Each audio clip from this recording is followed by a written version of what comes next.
Oh, you don't like it? No, it's fun. That's why I know you're happy, yeah? You have your English accent guy. Shot.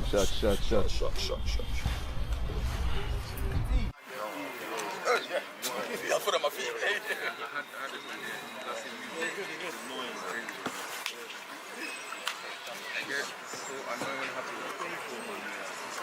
Already like, for the game, everybody knows you have a new program already.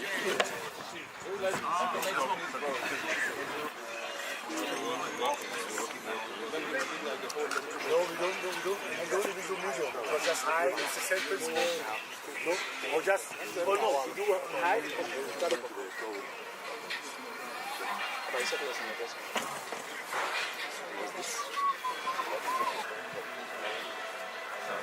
Hey, Nilante, hey, Sadeba.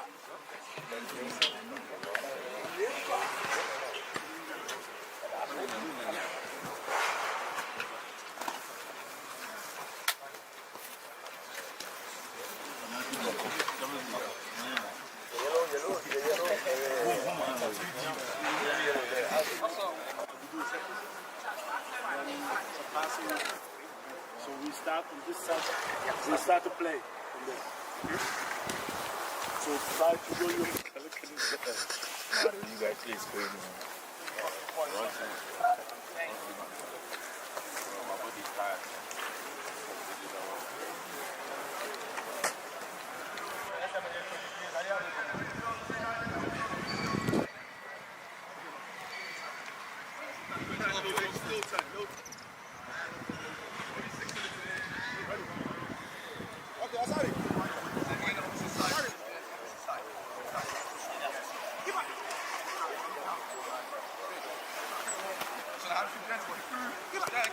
When you get halfway, then knock it down just a bit more.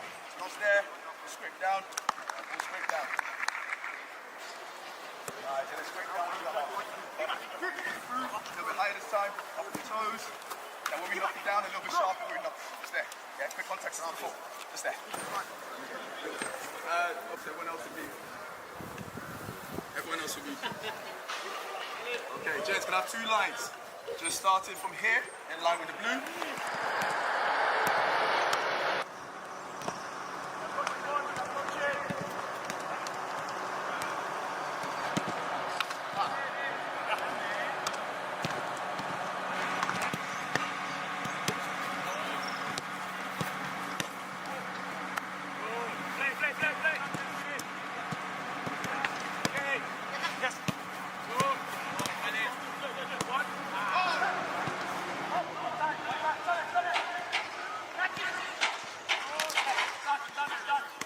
Position.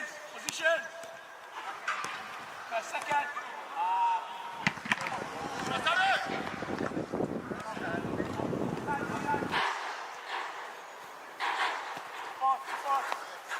Yes, start. Voilà.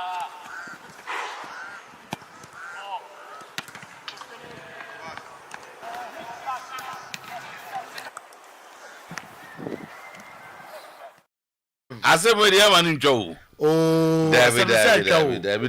Asem na twa. Manchester United will move to the next stage of the Carabao. David. They can even decide to go on civil court. David. Because player on your qualified. One, Abraham is so unqualified. Was he qualified to play at that time? According to registration in there, no. But not the first time I said BC.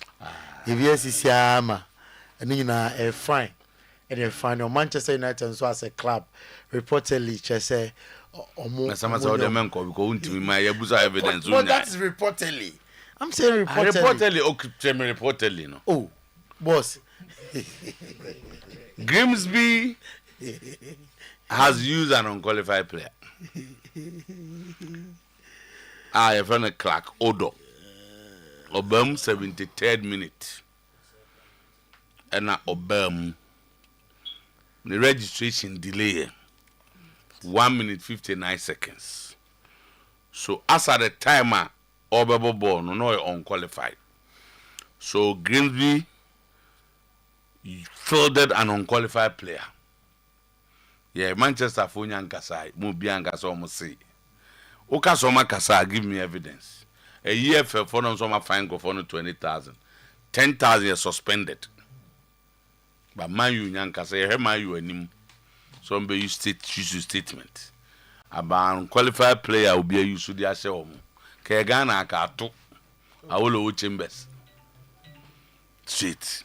I was making more my as a journalist. The past, Manchester United. Manchester United. Nadia say, I'm a baby. Okay. I'm okay. Okay. They'll move on. But Omoya Kebeboa. I'm a Ometimia Coban. Samieja, Baba is Sanima. To fear from 1 minute beer. But Kakra, Crams and pay the headline. Headline or free rain. Yeah, quick one. Okay. So wait me about. Wait me about now. Hugo Bruce Mokasa. Hugo Bruce is the coach of South Africa. South Africa. Man was sent the points. Or say, Adam. Say, they think it goes against Emrana. Then will be Emran. They will send them and Gavin. But the president in Valencia have already informed Real Madrid that they will revisit Hendricks' situation in January. What is the situation? The situation is now I'm up a boy no. Send carbon and loan and for more deal na yes now. Okay, so Robert Lewandowski. No, I work as any bofu. After they also found what's not been changed. I'm so he's not happy. That be story na nkasa. I say with the situation now wom sisi and then injury no free mobile. You don't expect him to be starting match. Yeah. I'm about to. Baba Isana so why investigation was Newcastle say Isaac say no bro. Number some be qualify call. But as we beat me him by looking at the number of goals he scored in the last days of the league. Aquan attitude. But Copac so they are no bo. No dates no mukoti and just in your time. Now I share from that. All right, Rahim selling no interest. Has no interest from clubs in Turkey, Saudi, and Rahim sells in London trying it there. But and he's taking good money. He should be ready to drop Sikan because football agree with you. And my mom met when I'm just going to come. You have ended your career. Okay, I'm really happy to be part of the great club. Nicolas Jackson and Kasaba Bayern Munich and saying that Lookman official Lookman Atalanta Champions League squad after failed intermove. So that is it. And there's a lot of talk about Black Stars. And yeah, Black Stars more than one now I can see. It's about the minister can efa solo mami we no okafa Black Stars can say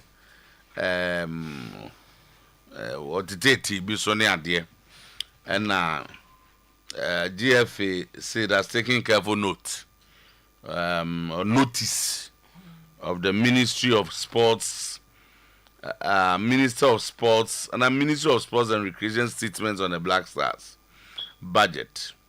Now I say once the match against Mali is concluded, the GFA will make its comprehensive remarks regarding the ministry's position.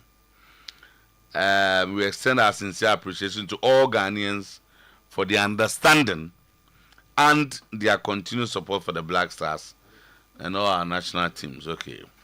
Black Stars are doing Jamaica or Chad for the crucial 2026 FIFA World Cup qualifier against Chad. Lawyer for Renheading, David Winnie, has cautioned that Accra's vote fails to comply FIFA ruling and winning common OD. Many quick one would not do suffer. Quick one. Na fe or Nyadaji na Musano. OHGF statement now. Nana Martin. Major Somalia. Me tell on catch a kakra. So is your point of view.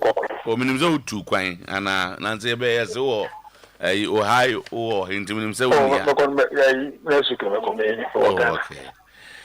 Nana mama yeah quick when your statement he said me kind baby or GF statement be about say however we deem it prudence at this time to maintain our collective focus on the immediate national task at hand.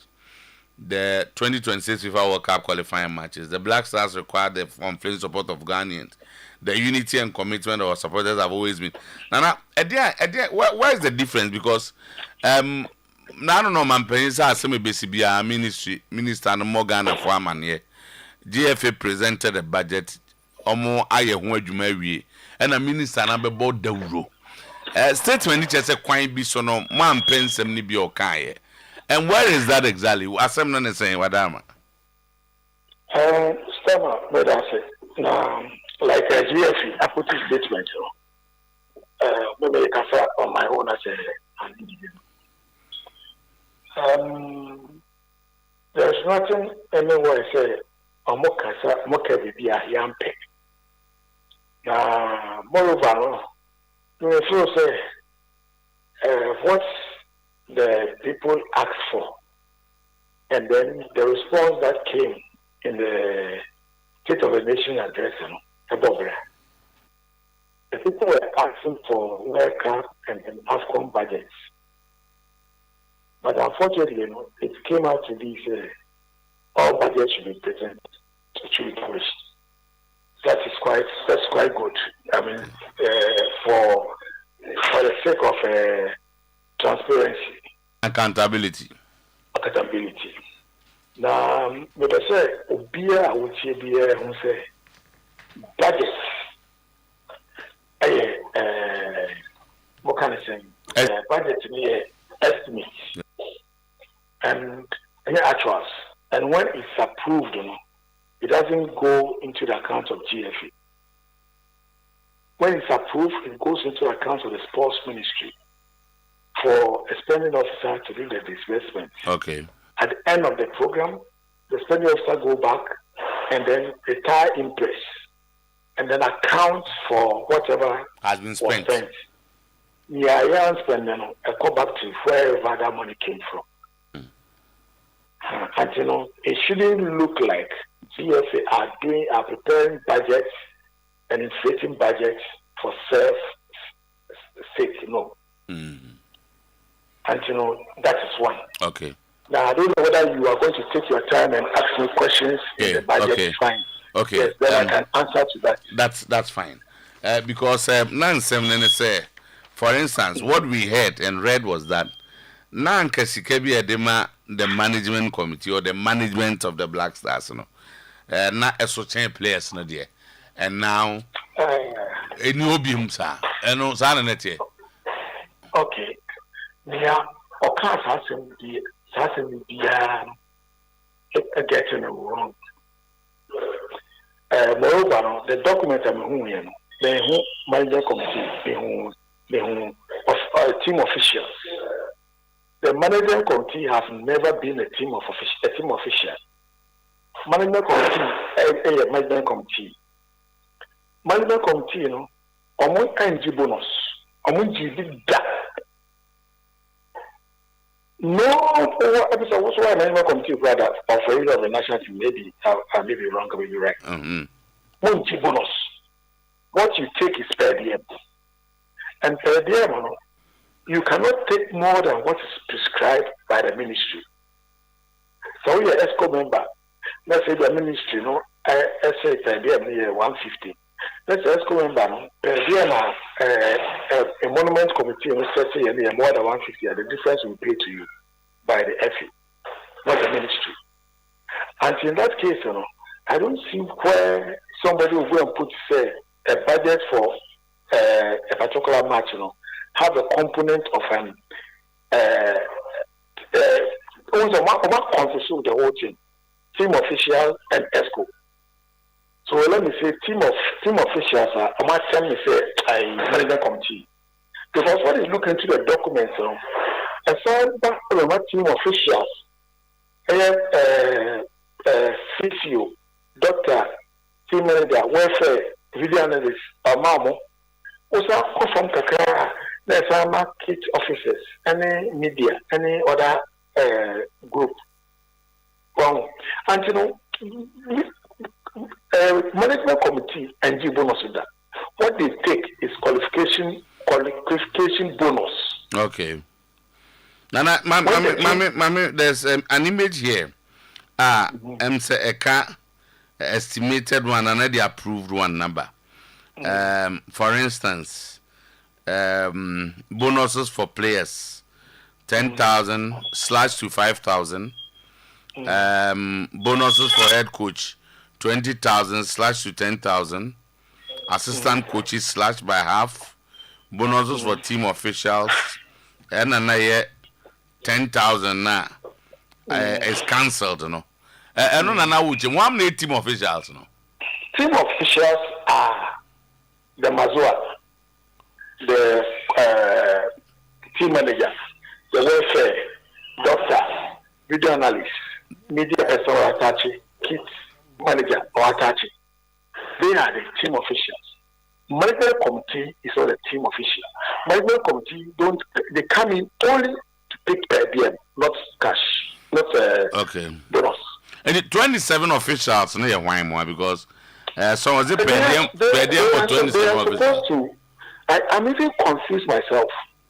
So you have 27 officials somewhere, and you have 26 officials in the same team. What? Yeah. This budget is a budget for Mali and Chad. So it's specific. Are you getting me? Yeah. And you know, maybe 26 in a two conquer Chad in there. But 27 will stay for the Mali game. So those officials were taking 10,000. And Oma cancel bonuses for team officials. Yes. No? Yes. Okay, yes. so they are the team officials, and I say as team officials. They are the welfare, the video analyst, the athletic coach. Okay, but just before them, no, just under them. A bonus for team doctor, physio, video analyst, psychologist. All the 4,000, 10,000 / to 4,000. I've seen that one. That means on one some publication, there is mistakes there. Is it not what the GFA sent to them? No. GFA, as the management committee, don't take bonuses. I've made it clear. Kumase, we've had a lot of people who have been management committee members. You can call any of them and ask them if they take bonus. Not necessarily blaster. Management committee don't take bonus. And the other two and the minister and kind, no. Is it something that was not in the budget and the minister tells us it was in the budget? Because it bonuses for team officials. $10,000 cancelled. Bonuses for the budget. I have not started the budget. We are all kind. Okay. And you know, I'm speaking to what the facts on the ground. Okay. So Nana Matuasi. So then is the bonuses for kids officer, media Mazua or Mazre, welfare officer, dietitian. They were taking $8,000 each. That was for the child game, and estimate was 8,000 and it's dropped to $4,000. Media name one more GFA media for me what? GFA media, I know, camera, video, and then maybe in your other church. Welfare officer, club. Now media man also the cameraman, but you put them camera or wherever you put them all to media. Oh, okay. Kids officer not for now slash. This is not the first time a bonus structure have been slashed. So we can see my bagamo and now we travel bonus from 15,000 to 5,000. I'm a qualification bonus. Okay. Kaipa. Negative on that point. So until that every time the minister there can always speak to the players, speak to the captain, and then cut it because they are paying, we are not paying. Okay. So we will follow the status quo for them to do the disbursement. And so if Ocho this was, he said, coach, the player did 10,000, coach budget 20,000. But here is a case, you know, Cassandre, Sometymer Otuo-Acheampong winning bonus for a match. Okay. Or would you qualify bonus? But these are huge figures on that. But Minister, no, I'm so say a bonabaswana because or say what Timia drop here there no from 1239 to 841. Our chart game no go. No. I think he has saved Ghana. It can never be the case. As not too much is near 2 million. Let us look at this angle. On Curtis Kedia. No, but what budgets now? Mama estimates now. No money have been sent to the ministry for it to be cut down. They were going to be spent. Let's take if approved. Fuel $5,000. Have you started it? Fuel $5,000. Okay, maybe our general budget. Yeah, our budget. Good. Fuel $5,000. One official Salunka, the match commissioner Salunka, one reference no fan. I feel also been Salunka. Until you make rent you be a car. What kinds of GFE bus? GFE bus. GFE bus must be. And then my main country, National Sports Authority, EBGB, generators as a standby for whatever happened in South again, Kumasi, Babayara, Zambia, and Ghana. Okay. And you know, the generators are always standby, short to capacity. But now these are huge figures. So, for instance, incidental expenses, 60 estimate of $60,000. Sometymer, who say, I mean, so say there, or work with you. I think I'm sure that this is budget. Is it actuals? But see, so prepare budget. These are budget estimates. So they are intent. What you want to spend, given the opportunity. See, my acquire say na mpesa me spending, and as what I say, oh. But when you say budget, no money do budget fine. Budget be when you may be you. Let's say budget be plus and minus. No, I understand. But I'm saying that. So me prepare budget. Come me CEO. Me catch and say sika owa. This is how much I want to spend. So those are another you would see mo po. Tell me.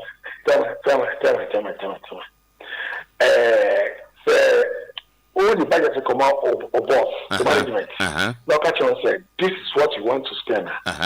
When you get budget, you know, say, yet on the 5 cities, I will charge. And to me, budget 5 cities, I will charge. When it's 6 cities, and I send it.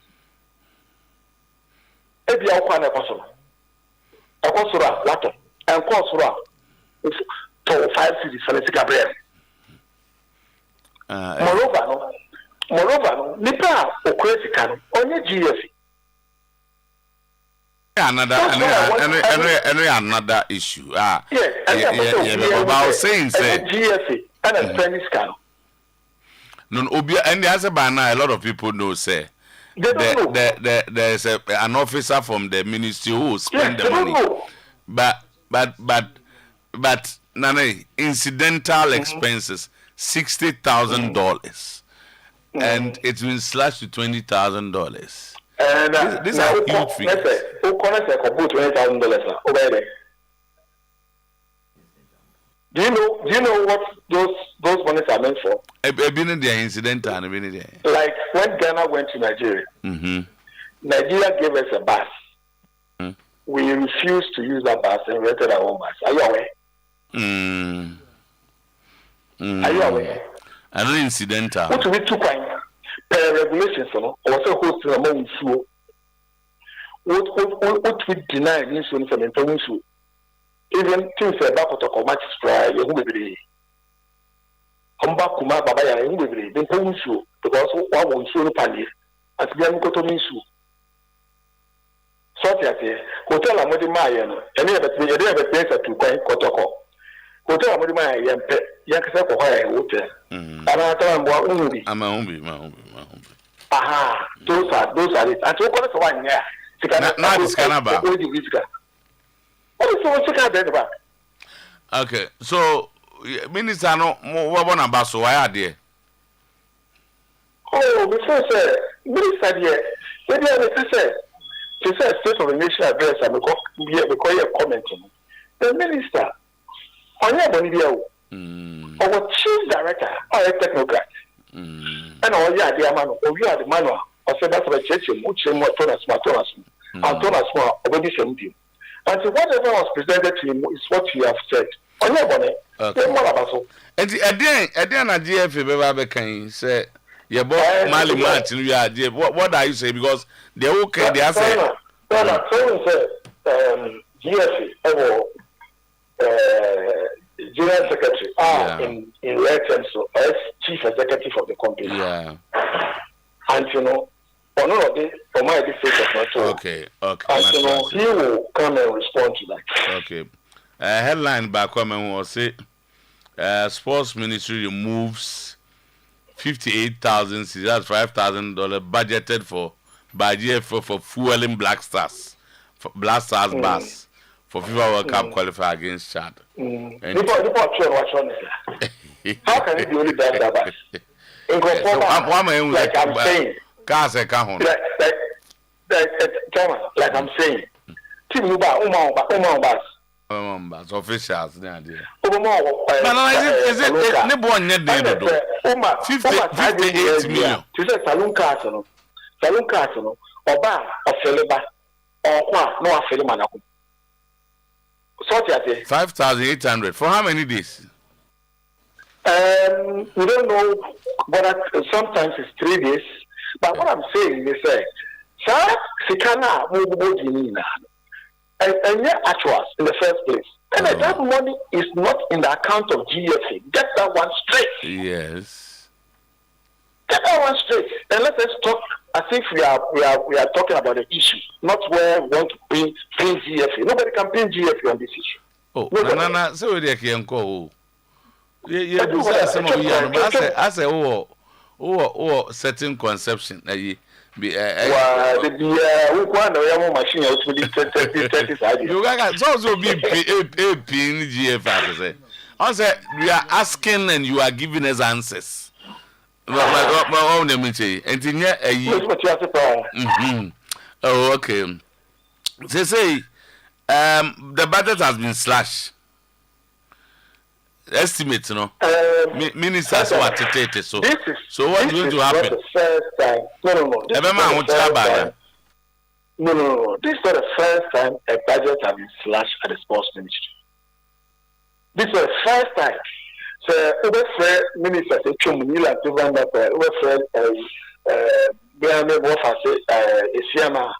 budget here require slashing. You require budget require for approval. And you know, whenever I'm granting interview, I'm going to say, what would my hear about approval? And you know, this is what has been approved. And you know, the kind say, under 20, to go, I'm calling African Games, you know, okay, Mauritius as the Madagascar, okay. It was, budget was so tight, it was Dr. Randy Abbey, using the credit card, and the chair cabinet, about the beginning. Okay. And the budget, you know, you have a budget amount.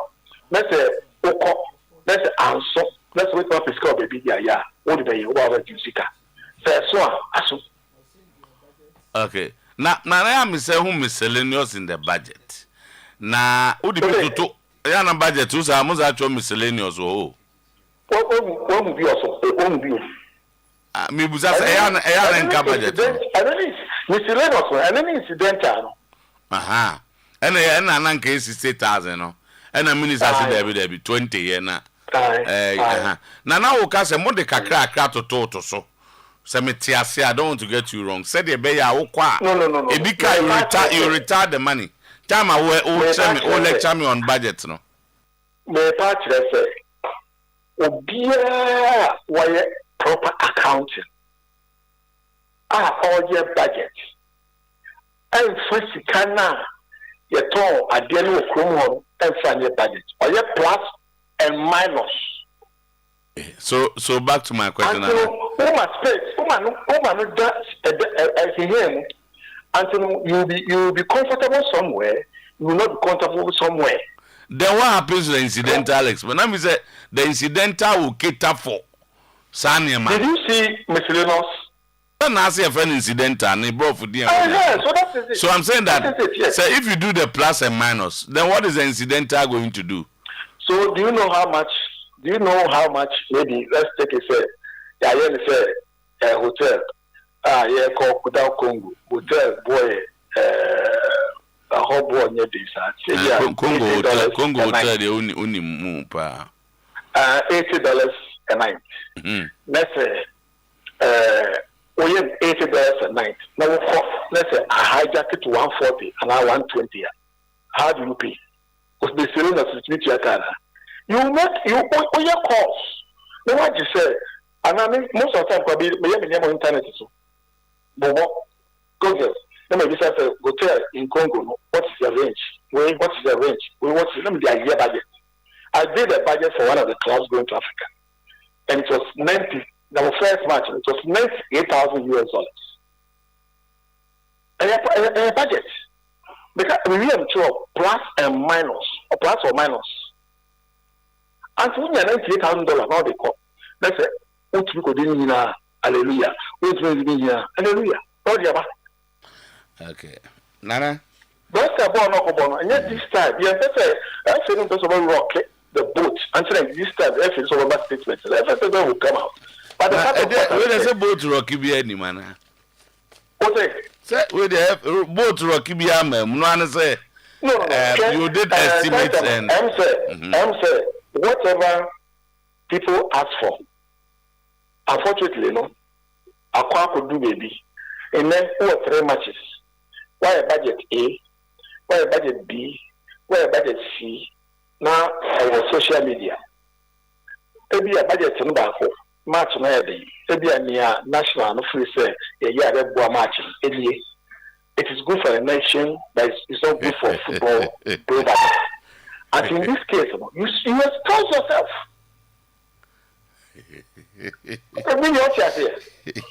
Put yourself in the shoes. Now, you have budget. Say this year, no budget because funny say, this year, funny say, wouldn't you know you're journalist? Wouldn't you journalist? Now, when you're will you be happy? Okay. Now, I ever try discussion. And I do something. David, so we don't know where we GF. You do so. No, I'm just making a point. What's the party here? All right. Nana supposed to you to come on na your meeting we chi you beto aso off and on air. That's it. Bibia be fine. Hey, Ghana as a country called Ghana. Sano Ghana. All right. As I was a minister here, Ebona Basupa. Baba yanko yango time ni ko. Yango and never requires all 10 minutes be na. Everybody about ka entity ne ba kon publish budget na. Na say budget. O say budget no publish. You have been doing come but baba yanko. Utie the minister come minister na ye be share ni. Ye be share ni. Nti anopay ye ko na fe ensebo a ye nsaka e won kofon kroso on Oyerepa TV on Oyerepa 100.7 FM. You're tuning in up to an name and I'm not paying some no doson. No dear disafata say Oshem na utie and yeti emo and not paying yes here at the international newsroom. Kylian Mbappe Latin.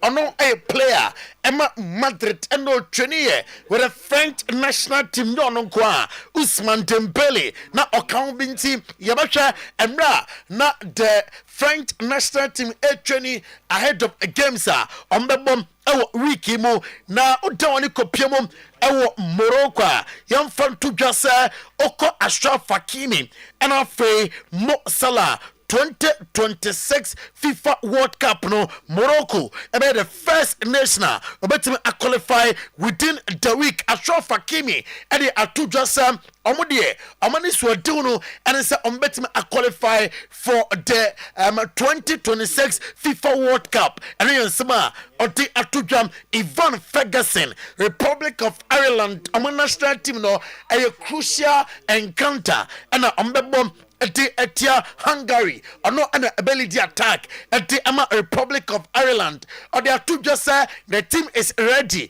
and the team is ready to qualify and the gamer among Hungary among Fanyagro who got Bruce say and Samoa and then Bafana of South Africa ho and yeah South Africa FIFA Club World Cup obekaya omunya omaino team emani fi ho etimi kobobi enti echesa South Africa mine de eba talenta womuobi awose amukom World Cup no bi omuntie nsema ene na team no ho se team no kra yenti omo points team no kra I say sansem no anya no ena ewo on the place no entem na Julian Nagelsmann ati atujasa eno kra the place ni bi aplam ahead of a game sir ababom our qualifies num the likes of Jama Musiala Kai Havertz after Mark Andre ter Stegen Nico Slotterbeck Niklas Sule Benjamin Henriks amuna intimacy kai ewo international assignment room wa confirm sir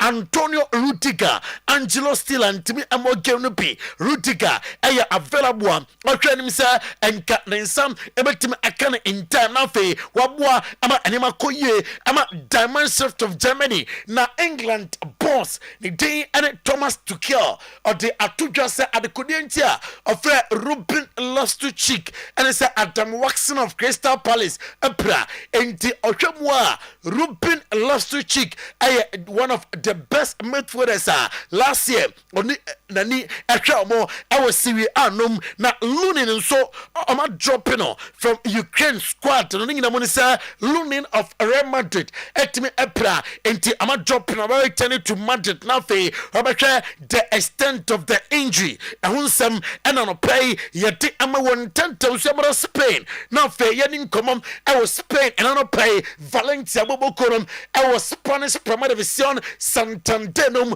amadi atuja sa endika usiakai ema Madrid obekaya ya started summer transfer window amuye jombe bia se Hendrik amansabe kan loan anye ye nyankopon bo general transfer window amesa hwenim se Hendrik no amansam ebetima kan na afi abeya juma edi amatim na kodabia pie ewo Madrid Castilla ho oye midfielder di ane Jorge Setero na Demete HMS manager Champi Alonso and monitor boy progress sadati bia adena oye our Castilla na kosusa obe promotuno ete aba senior team munisa players antimi anko national assignment no egusua Champi Alonso and omo training boy ne kan bi and oye training with the team Dean Housen ono a player Emma Madrid of Bournemouth and call Madrid or say Nania so Sadian Central for Sadia supporters and what ambaso ball playing center back or say and crow. Now among Fasha here at compare Sergio Ramos was it there be Sergio Ramos no officer or undirected kaka in terms of sir EMPN theatre now and also one of the best ball playing center backs yenya Madrid also koda or draw a lot of inspirations from Sergio Ramos and Dean Housen Ninsama oti atujam and na anoplay Danny Cavaya one a player Madrid na Danny Cavaya de atujwa sa our Spanish national team camp there and bia enyese bia oye Madrid ninti na anokro wa onka I say Lamine Yamal one of the best talenta yahu in our generation na afutu kakra oti abema Lamine Yamal say off football and some ayana affected players attitude on the pitch ayana affected players inti ono de mrebia on Lamine Yamal besia our camp any of football oti ema Lamine Yamal Madrid plane sa nyankopon boa 2026 samanum ombetimi assign midfielder na midfielders no omo ede miensa din na ato krata so Alexis McAllister of Liverpool di 26 years Enzo Fernandez of Chelsea at the 24 years Vitinha of PSG at the 25 years Minfantuja sa Rodrigo Cascante Man City midfielder ni din etimi afrim enti said you be control Madrid midfield no ya say Ezi Akma Kismet and so abeka ho a ya do nsam nyina eto onim anopay mami ko Barca so ye na mema update and latest our Barca or stadium ho na say kampunu no no abusua it is expected say September 14th ombebom at the Etia Valencia ometimi de game no akonti update sesia ewo Spotify kampunu and a report TV no so o shall be an pay me sesia o dey enjoy video no Jackson natural capsules yana wako na omaboa ama watimi anya bi anaboa pa eyadwa saunoma moja di nompenema fusali ye bansa watina ya wati bremo kaseno etwon ningina na Jackson natural capsules beboa afro sisi ya de no Jackson natural capsules bayi eti afriwa boa amwa bemamu ewompem Jackson Mesa etu malaria say join this in a typhoid fever and menstrual pains ningina onom Jackson Mesa ebetu ase 0244 723541 0244 723541 na wafrem na bibia koye ede amount high sense say anopay memfanto anim television set and our pato refrigerators chest freezers, air conditioners, papanina, hot and on sabakana gas cookers, washing machines, smartphones, sound system, water dispensers, microwaves, outdoor blenders, outdoor hisense and a ebwa ama on sentiment akambie na obefrelmom 0302 550000 na obetimi afre na sesia obetimi abwa ama onsa etimi akantia upebia boshaba electricals abusuan omo ebwa ama yedin kofon crosson sem no etimi aba means on the broad wings of boshaba electricals I was oba na oje solar and rechargeable table fans libi obaje fona wono onfa ho se yadum light ananse yandum light on some ebetime akabi he say esum ni hobie mo enya de se boshaba electric castiasia na nkane ya bedui esum bia abedokro bra na wetobi papa no nko a ena yeton afi o pesilin fana odo papa obetime ade akoba bia nyina onsa ebetime akambi na abusue original certified cables 1.5 mm copim 16 mm energy say energy commission of Ghana aje edi atum eba anipa boshaba electricals papalina boshaba electricals ena eton na obe follow boshaba electricals TikTok boshaba electricals TikTok no boshaba electricals 0322 0308 38 0322 0308 38 0536 095 966 no afre now mami ko Madrid asuye na Marie Barca Robert Lewandowski mami fe no ntwimma ade atu just no kranie said the Barca at La Liga last year no nyankopon bo afin so amopesa amoje La Liga no na ose as a plan na nyaje say oche Spotify kampunu na wani guso a oche e TV no so ene adwuma Barca fo mpanim fire ofisa sa stadium we abeboa am Barca sikasam no etimi ajeje ya yere sansam no eto onim enne anopay maminko Anthony asuye Anthony say no kranie ban Munich any din kobo se enkomra emesia kemma amponi sika no na osoro nanso ono na kuma ewo Rebetis bobo korumo meba England na fe madin kobam ewo England anopay na pay hwehwemu a maya anopay enisa Newcastle United form Alexander Isak no asa season no kura du baby na ne behavior I'm say from April baby and now or shall say suban be a dear now I'm feel say suban now I'm strike and it you know ɔmpɛ team no kaba qualify akɔbɔ UEFA Champions League enti nneɛma ɔyɛyɛ sɛ kyenkyena ampo ɔmonto replacement no na ɔpɛ sɛ ofi team no mu kyerɛ sɛ no nakoma ɛni Newcastle United a yɛtɔ nsɛm ɛto anim ɛnɛ anɔpɛ na summer transfer window no aba na wieyɛ enti yɛba studios no ɛna yɛka bɔ mu sɛ baabi ɛnɛ deɛ ɛwɔ sɛ yɛhwɛ after the summer transfer window clubs bɛn ɛna ɔmo value no ɛwɔ soro papaapa enti most valuable clubs after the summer 2025-2026 transfer window no ɛyɛ Madrid ɛna LED Real Madrid squad no value ɛyɛ 1.40 billion pounds not just omudianum and a wasro Arsenal tosumienum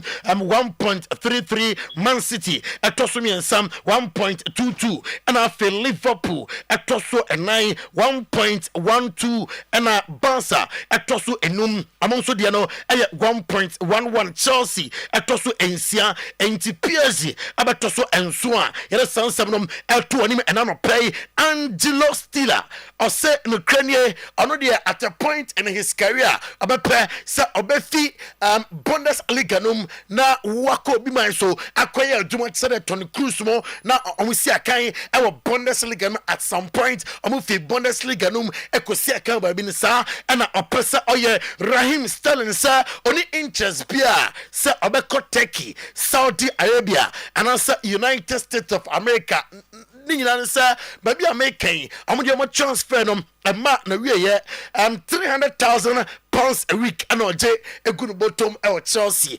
mfiem yenu na aka e on contract meaning no mabo no classic de na nsam ebetime aka bia yade ho nsam eto anim enne anopai Emiliano Martinez Manchester United according to report amu decide yes amu ensign Emiliano Martinez because of his age and in wages a region of 200,000 pounds a week there. I was throw entina uduanom amantime ansign na Liverpool after set McGahey of Crystal Palace. Amantime anwie deal no summer man for so and in January ambeko akofa boy no Jamaica chemsa monitor Brentford captain Nathan Collins sa amra na amaya jumam emfa team na donsam to anim anopay Liverpool star Mohamed Salah or say the wonder kid Rio Ngomoha the captain nina and say stay humble also obere onwase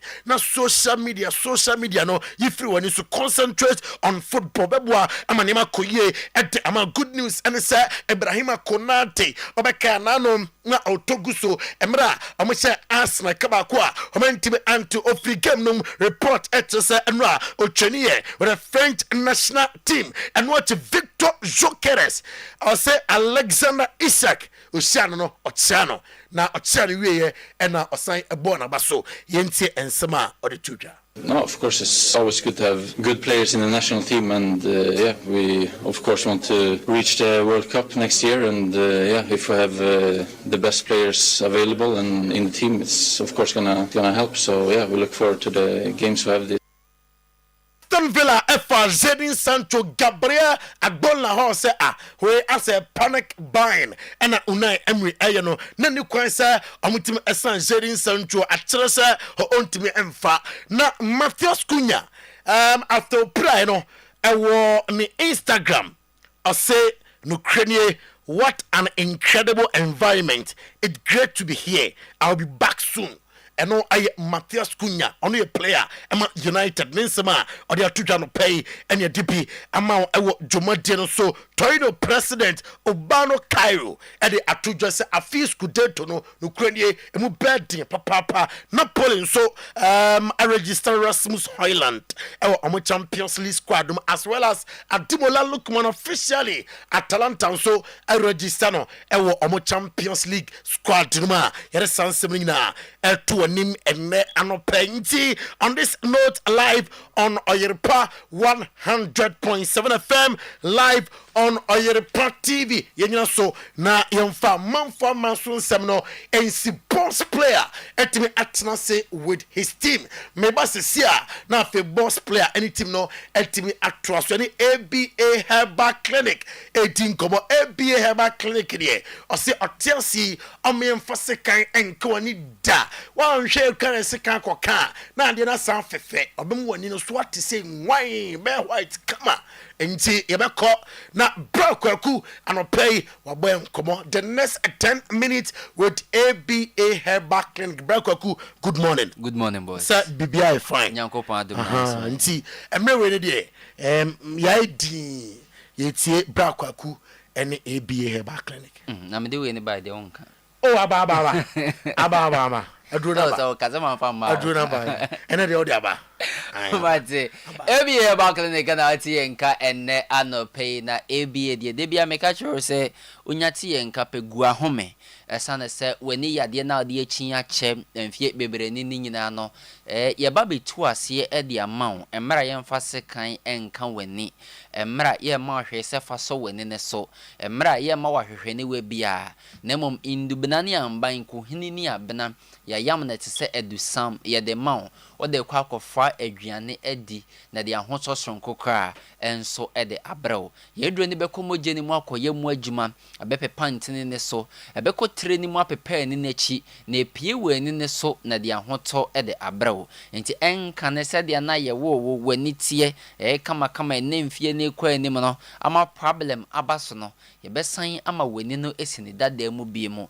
enka ne na untimi nkomma afei de obetimi akọ e de aba ye dusam o de kwa kofa aduane na edi abekomu akoye mu adwuma ye kwada so adwenase market na chipe na ebutu kwada so adwenase market na chipe na ebutu doma hinkro nso de ye ben apia kubi coaston Tuesday market ono ma ubehu yen ewo ho ukwada ne awade bia ya hafogo so Genesis FM premises ono ma efie de bia ye babie ni ye adehye FM premises wo behu yen ewo ono mo GN numbers no ne fryen 0541 56 5199 0541 56 5199 and that's 050 281 2161 050 281 2161 and that's 0531 780 651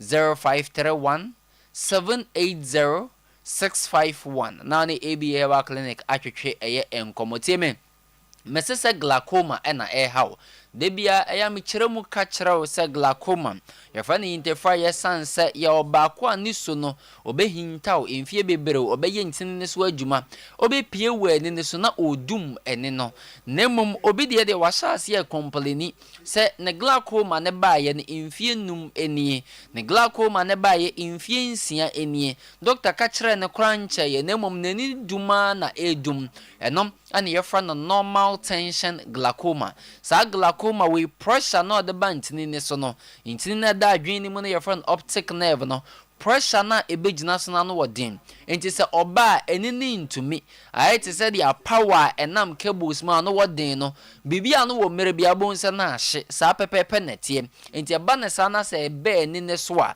afi ye dia how eni amane na edum eni no enso wo hono mo tutumika ne be pie mo ABA Herbal Clinic na yentu ase enso enfama obi dia osenna mini glaucoma ade ne ball meni ne so ade ketewa bi ne tol meni ne so sa akotwa ye be me call doctor se me wo glaucoma menti ase no ye friend angle recession glaucoma secondary glaucoma no asan se eno no eba wani ne so a ontimi yi ne humpie ohia bibi mani ade na koka no enti sa akotwa na ababeto eni ne so no eno na akotwe ne pie de sa wo hawo no enso etimi abero bra be pie mo ABA Herbal Clinic na yentu ase enso enfama na obi se media me badie akora ketwa de ba ne sen na nka eni yade eka no de bia me ka cho se eni yade eye mogemu yade enti ne eka no se genetic na se hereditary ubetimi afa e de free wawofo enchen enti akora ketwa se wa shase ne ya shase ya shane lens or the free awoye na ebaaye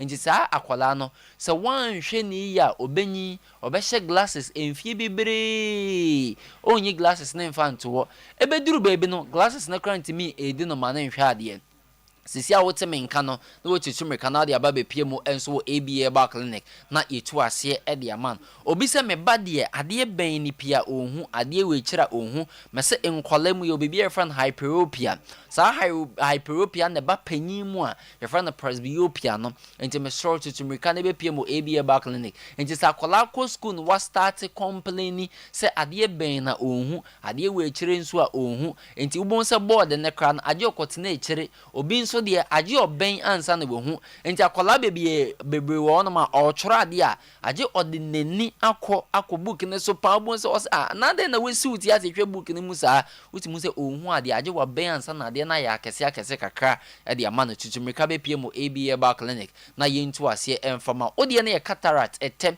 na how yakoyi asenya ba ma se your friend after cataract na se capsule pacification fa be pie mu ABA ba clinic enti ba ne sa ebona ba be gina ni ne son ano wodin ye papa number sana frame 0541 56 51 99 0541 56 51 99 and also 050 281 2161 050 281 2161 and also 0531 780 651 0531 780 651 na na ye ba clinic atwetwe nkomo de bia me boy yade miense din se sa yade we ewo so a ekwa nim na se nyini wo moje ni manyini wo nipadwie ni mu a wo ye den ya obenya ni yade ba ko ye stroke ba ko ye hypertension na ba ko ye diabetes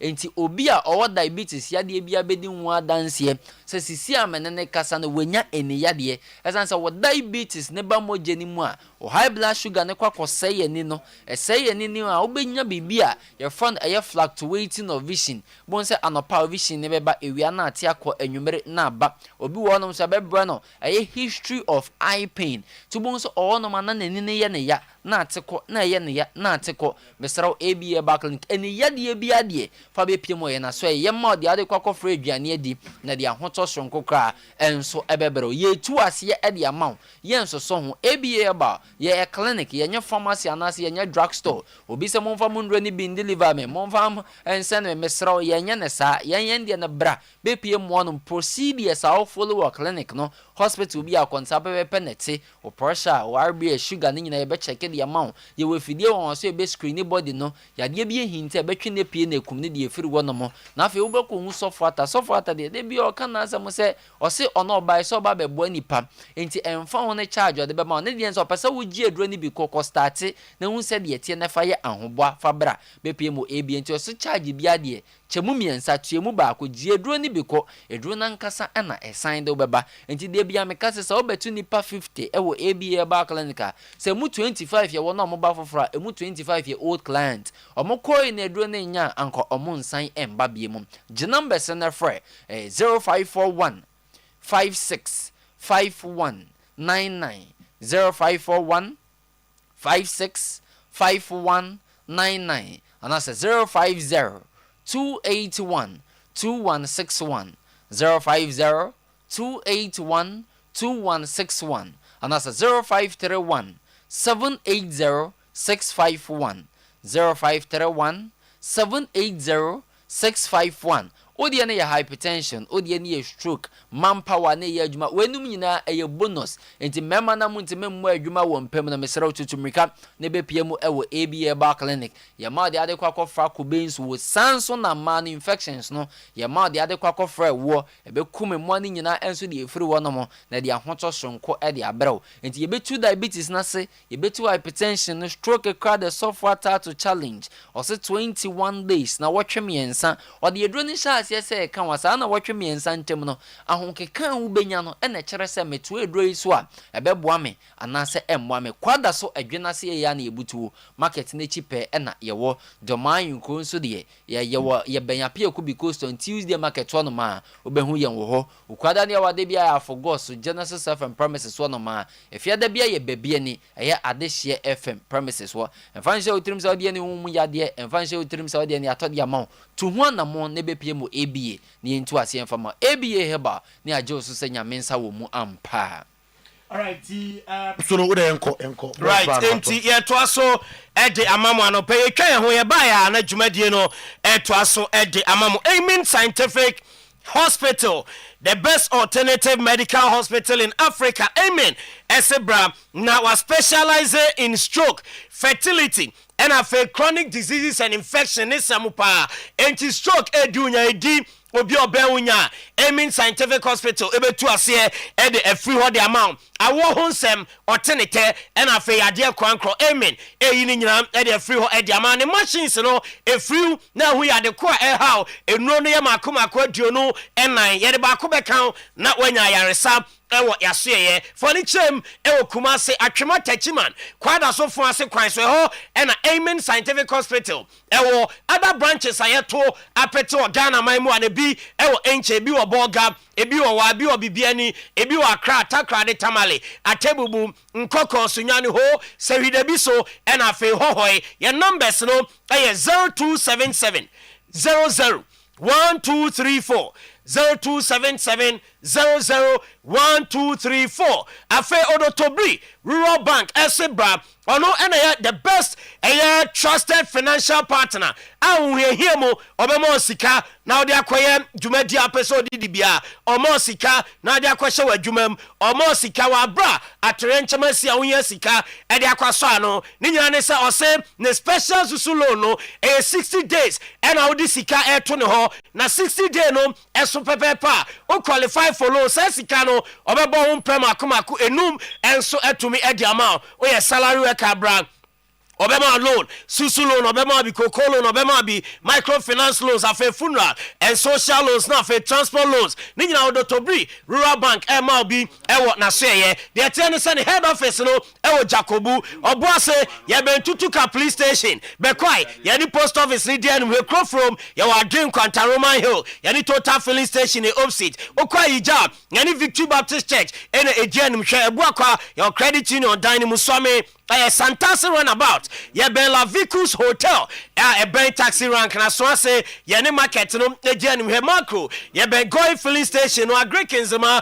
ye ben ye lorry station no Tafu Farmers ye ho and afa Bantama ye ne MTN office enso egianim he ye number ye didi juma e wo Odotobri Rural Bank ase no e ye 03220 91454 03220 91454 and 0243 710784 Kanjin and Najek drinking water enso enyajo juma kanjin di ewo ni paduani no echenso anu madrompo ni nyina ne sa wonum kanje no ne alkaline no ebeyi acid afri ni paduani mo na afi alkaline na betena yade bi te se cancer ehu alkaline na awe na edwane ema white blood cells no enya ahoɔden soja ni na o ni paduani no atimi akọ e de atia yade bi a ebese ba ni paduani ni nyina ne se alkaline ena yese abetem alkaline water so de eno ane kanjin eno ena pH no ewo so num nsu a eseso num enkonum nsu a yadidi juma bi te sem apepa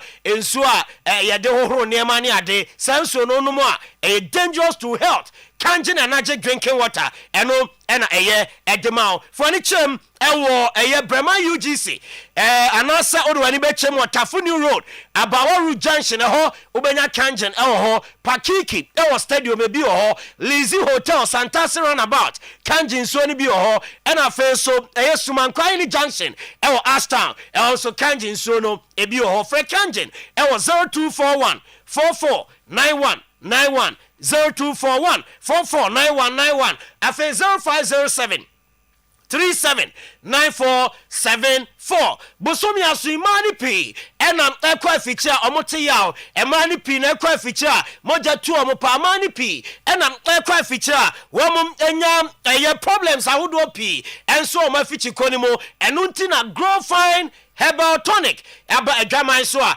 ye kan fama so benom na onsabuo no aya jojo ediama o te se onsa no nan emu ayetitiriti unante a enye ye o ma ade so abrosi ananse na ache o num grow fine adro ni bi na ebema ye moja no ede afurusani ye e wo ntiri ni mo na onso ho ato num grow fine no beda kama ubedi di kama na afa so mra yo bia woni paduanim no eyi ede afri ho grow fine adro no ba bia ton ro e wo man mu abia benya bi na wato pedodo ato a for ni chem our digital herbal clinic ewo Kumase Amakom runabout yɛbɛn Bank of Africa for grow fine ɛwɔ 0244 596532 0244 596532 grow fine makes you grow fine wɔbɛ piem Kumase wobɛdi ujuma uni baabi ado tibeto na wadi dwumadie na for ani kyerem ɛwɔ Knox Hotel ɛyɛ ahohogye ɛboa amatena wabɛtena Kumase mmereka krabi no wani atumi agye ɛho obɛda Knox Hotel no asomdwe ho yɛda mu yɛ free wifi dwumadie bi a wodi okɔ bar ukodidi kama okɔ restaurant honom bibia honoma Knox Hotel ɛdane akyire ɛde amayo spacious place obetumi apake o car no enso ɛwɔ ni chem ɛwɔ Asokwa Olam Street few kilometers away from the Babara Sports Stadium ɛhɔ ɛna Knox Hotel ɛwɔ friend Knox Hotel mpanyimfo ɛwɔ numbers we so 03220 244 38 03 220 244 38 afe 03 220 24162 Edek SM Bitters eno ena me ba chowonom na bema ukọ esre nimu a watumi aye adwuma kama premature ejaculation ebe free ho eyanim guase yade onom Edek SM Bitters no sisi yade nyina ebe free ho oye driver otena se che oye obi a oye office adwuma otena se cha me ba cho yi sisi yare ede free ho ede amount bema libido ebe pejanya atenka na no ho kani enhia Edek SM Bitters ko chemical herbal shop subenya biato dodo no edu herbal clinic ena ede aba ne number no 0243 989 368 ena 0201 044 221 now ne Edek edi inkomo boss still na edan no yeguso ayepe fre number we so wo dan e wo adum Boshen ampaba me bantama Abripo Junction Asokwa Stadium Amakom anase de chamso a frɛ number we yebeba ne eno abedi nkomo ne agye dan no na nipa ye pama no no so aba abetro kama 0557 255 542 0557 255 542 Dachi Hima season 3 audition no nyame ya adumo afiada ya ena ehya ase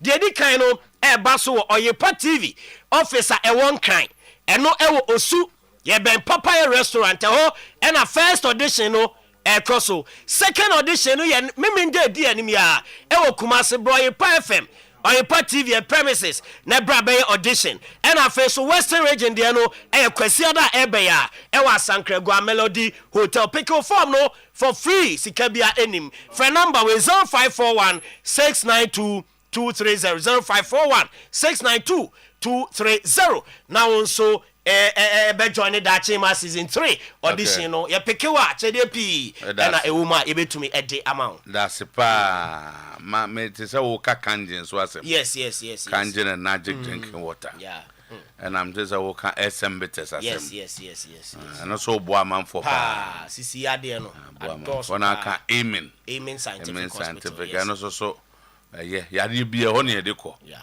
nam jo also aka groove fine yes so de ne ma papa nko an wasem na aka no ne de keke ka ho na Knox Hotel so and so boa papa wo mba krumo nyina wo no mko na manfo so timi ko butuo environment ne very so ope ba bia butu a Knox Hotel say ho butuo nya bad pa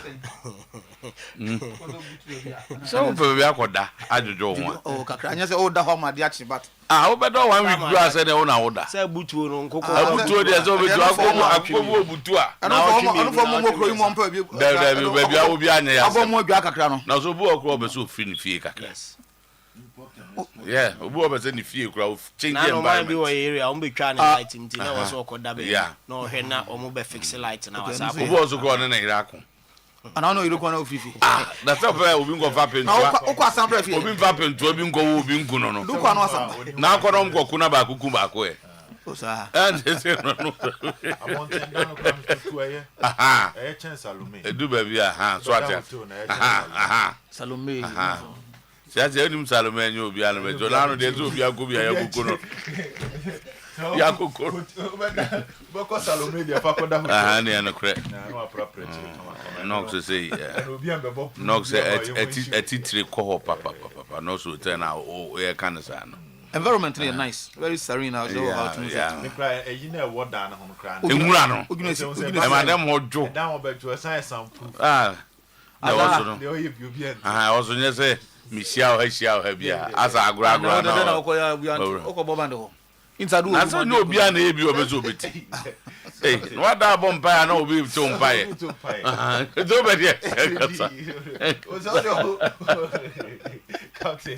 It's a boy in Chiribu, a carrier. It was a quarter not The tree and it didn't go. Oh, what bear tata and if you call a your pocket. A quarter not to come Italy for no damn which you almost say. And also be a butcher or damn of your mom's here pecawi. We have one can your day. One was what that boot among the boot. You padawa. You catch me. It is a castle proof name. One jazzy. Your Tiasia. Or person the sound proof here and or the bear idea. So to your concept. Now, leaks not started. Now, my Juma way born in name ruling now. Yen share a year transfer market no budget and nekakra. Miriam Otuo, coach of finance flick and make it 3 comments after 3 matches. Now, ye kebeshan was some kakra. Okay. Now, born the Toswa. With this talks about spending and income. Near her net expenditure. Near to me, the dim common ye. Among your business, Business, you know. Now, so we shimwa. The biggest club in terms of business, no, Akesefono, Chelsea, and Ramebekan. The reason is that we all say normally clubs they are noted for buying, not selling. Your clubs normally middle table, normally selling clubs, and Akesefono noted for buying. No, you go you be bad, you but our faster the town players need Nisrosa, Sana clubs na kwe. So you look at Arsenal, and Arsenal sold 10 million. Ah, yes, sir. yes, Arsenal, and Otuo 267 million. Into the net, no, red. That means Waboka, and that is 257 million. That is Arsenal for you. As I thought 10 million. Yes, and there's a reason for Arsenal, you know. This season, Arsenal equipu most of his players. Oh, most of his players Arsenal equipu here. Of course, Arsenal job mo kwan mo ko ani omo as a club nation down poor mo free agent be. But say over top part the Arsenal decided say up a consistency on the squad no. I be so omo nyo bia mananto. Arsenal say uhwemu a na mo say na nya man say mo ton gidigidi sa o. Because to say I knew Trossard wanted to leave. But you ended up staying. I'm as out on the salary mukra. Na play the race the head. No to Arsenal ka uhwemu anka wan pa omo makei nka wan ya. O saw him at the moment today. The Martinelli there and then so about a good for being a squad also a bench. Or Satiana Samoa. Bao Bonnet do 67 minutes as Omra and your back. Good because that was started there. Last year Arsenal was semi-final of the Champions League. Arteta would at least love to maintain that or even top it up. Jesus with so many other hall. As a place, no more check to go, no more tattoo. I'll take a better tattoo. Mammy, my old check. So that is what happened. Born in my end to us, so young Bob or other clubs and so. No, now this is Liverpool common. Also, I'm out for I can Liverpool, but this is what they are failing to understand. Liverpool made good business on the market. Liverpool raised 228.1 million from the market. Into spending 456. The net expenditure of Liverpool is less than that of Arsenal. Net. Because Wajibi and Odibi account Wakutobi.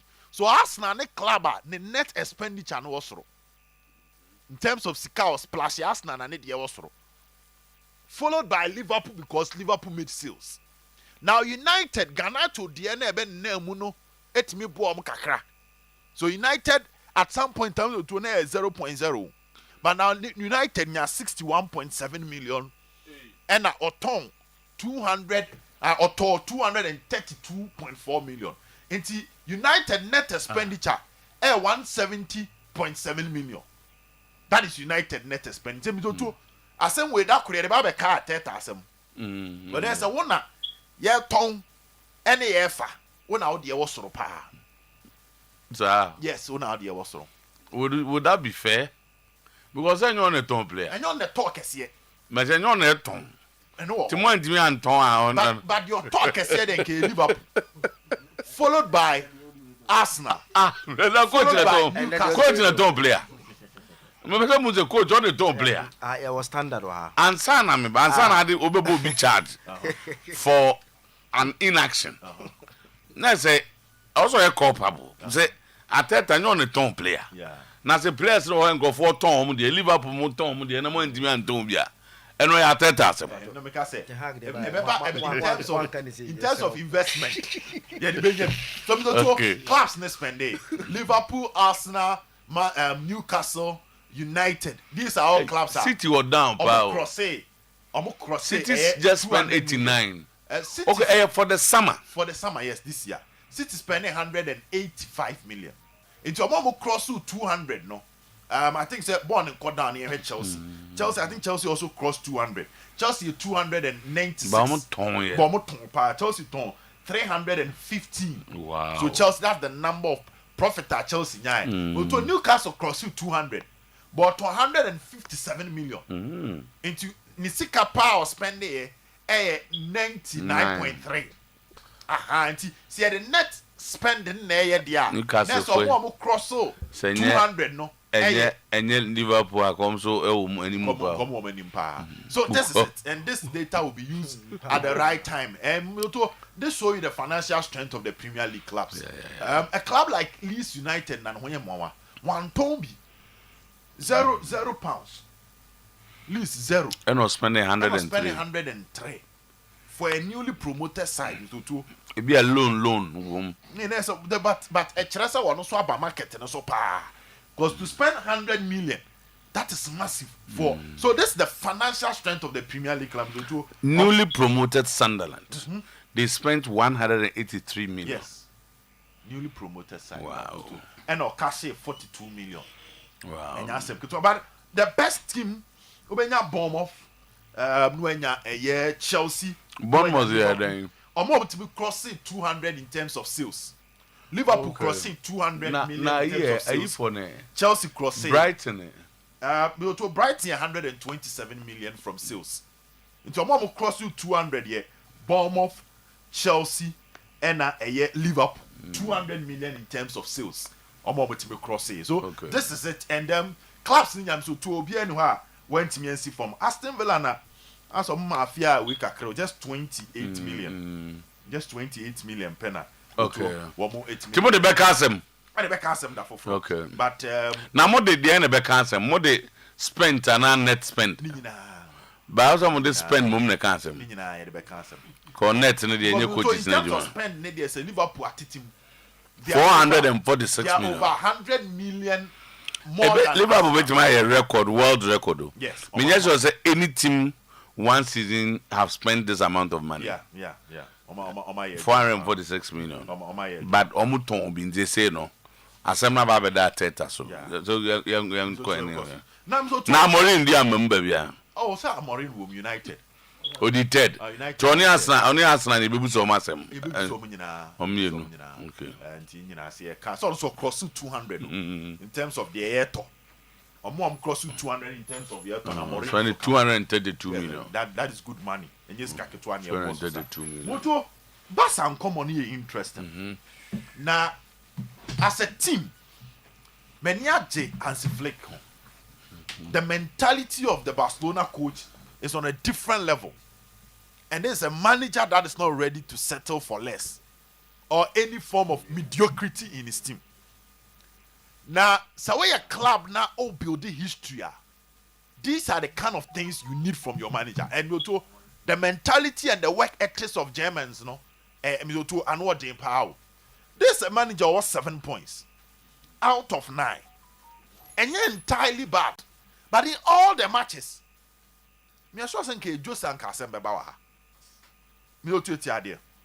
He won against Mallorca, and this is what he said. I don't like the way we played today. I'll talk to my players. Okay. We played at 50% of our level. This is the manager. Team Awashe. But also Mayoka nya red cards. So he felt that there be Yemboni say I am why. So one word the other one said the man Spain Spanish press no. On said the way England phone come back target asem no. Ebe man na yehu but Spanish press na nya ne sa. Omo ntro me nya hu sa. Then against Levante, I say we did not do everything perfectly, but it's a long season. We will grow up. This was a game they won. Now against Rayo Vallecano, so to honor they are me, but I say ego will kill the team's success. And he was trying to say that some of the players, are now focused on individual glory over the team glory. And this is the first 3 matches.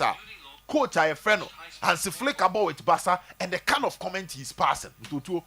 I'm happy for Barcelona fans because this is a manager that is not ready to settle for less, and this is a manager that would demand more from the players. And to be a player, you cannot feel too comfortable. You cannot feel too comfortable after matches, and that is how opinion in Nyoma. One thing I'm to my personal opinion about fixing your ego partner. Also, I'm first started draw say. Is Barcelona a Lamine Yamal team or a Rafinha team? And I quite so many now could park in this one. But to Obia per se, where ye bibi stronko. Now, Ebema Ballon d'Or conversation. And last year, we a crown Barca team, the Becca's on the manager must fight that. Because last season, the Abua Barca was teamwork. And so, who's our problem now? I'm hoping we'll fix that for Barcelona, Mr. Two. So, Barca is lucky to have a coach like Hansi Flick, especially in this financial crisis moment. On say on fair Bibian share transfer. Barca spending almost 50 million on market too. But to after 3 matches no can transfer once. Barca my Inigo Martinez score on can once. He's still demanding and still believe that his team can do more despite the investment and penny wire. Barca is extremely lucky to have a penny finance flick, Mr. Two. That's it. Zach. So Yes, it matters. Yes, a ban. Oh, sir. And I have a go and some information in your correct. Or the Papa Nemra. Oh, sense a movie into no problem. I'm say Odo Safon common only minister and common. I dominate you. Captain coming here, dear man. So I say, I'm struggling. Say, I don't pay me. Minister Casamon and ya, Minister respond. I guess I was what the basis here. I made a man until or the bar. And come boy, I'm a Matis, who write up of it. And so we bet me, I can't say. I said, the old can say, you do have only GF from some just one for budget be a man. Or see, we are speaking to documents. I think that's what the minister said. If any release, Or responded to release. So the Nipa not trying to find the chassis. The communication team. Only according to buy. Uncle addressing direct. I will say, if for man can you, and also be safe in this so much as my budget be at Tisabia. I saw him post chat. I said, no, yeah, I know your interview. Let me listen to him. No, your interview at Sporty FM or Accra. And during the interview, now, Jeff communication about one thing. So the host asked him, I know more kind channel. I'm going to release about one thing, say they will respond to who press and now we and run. No, yeah. And I say, what are they going to respond to? Are they saying they didn't bring any estimate to him but all the what is almost the baba. So this is the statement, yes. So will be.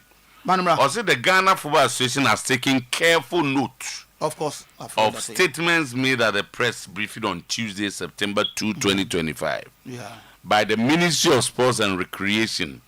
As the custodian of Ghana football, the GFA will in due course provide clarifications to the issues raised. We, however, deem it prudent at this time to maintain our collective focus on the immediate national task at hand.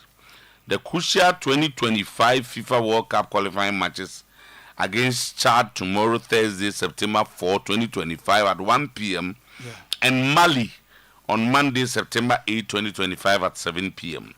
The Black Stars require the unflinching support of all Ghanaians as they prepare to navigate these important encounters. The unity and commitment of our supporters have always been the team's greatest strength, and we urge the nation to keep its spirit alive.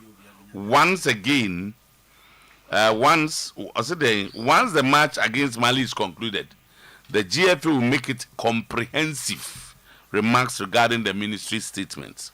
We extend our sincere appreciation to all Ghanaians for their understanding and their continued support for the Black Stars and all our national teams. Signed by Communications Department of the GFA. We na Ewopo Shebi. Yeah. Ewopo Shebi. Me who some arrogant post Shebi. Oh, arrogant statements name.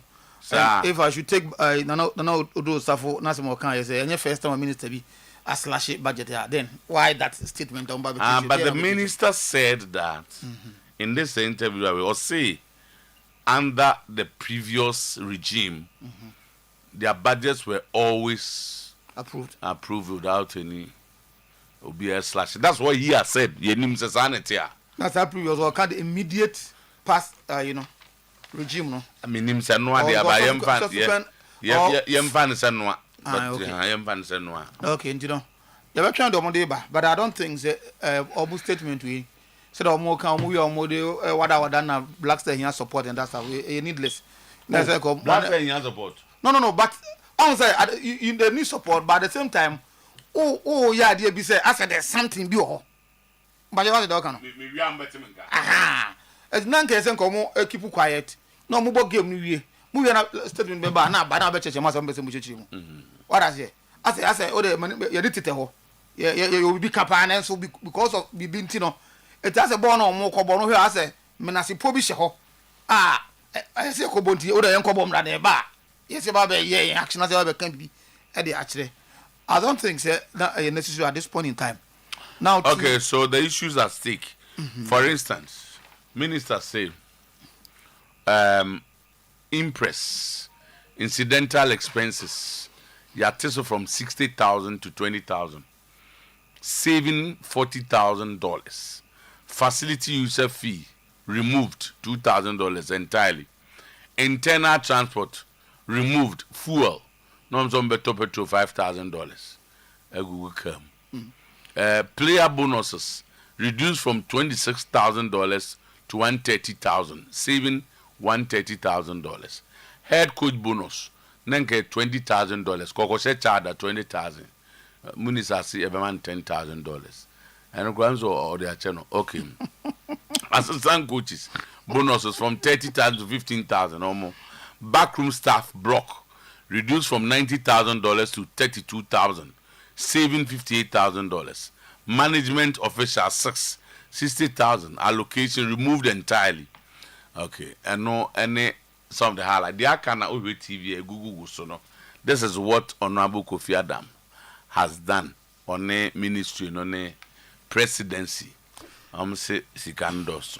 I think or the Boba Kokuno Mami, first of all, the president can say the budget as a known to the public, more or less. Now I think the budget now first I'm for anything or to you. Now yes, but I think the now after more office in whatever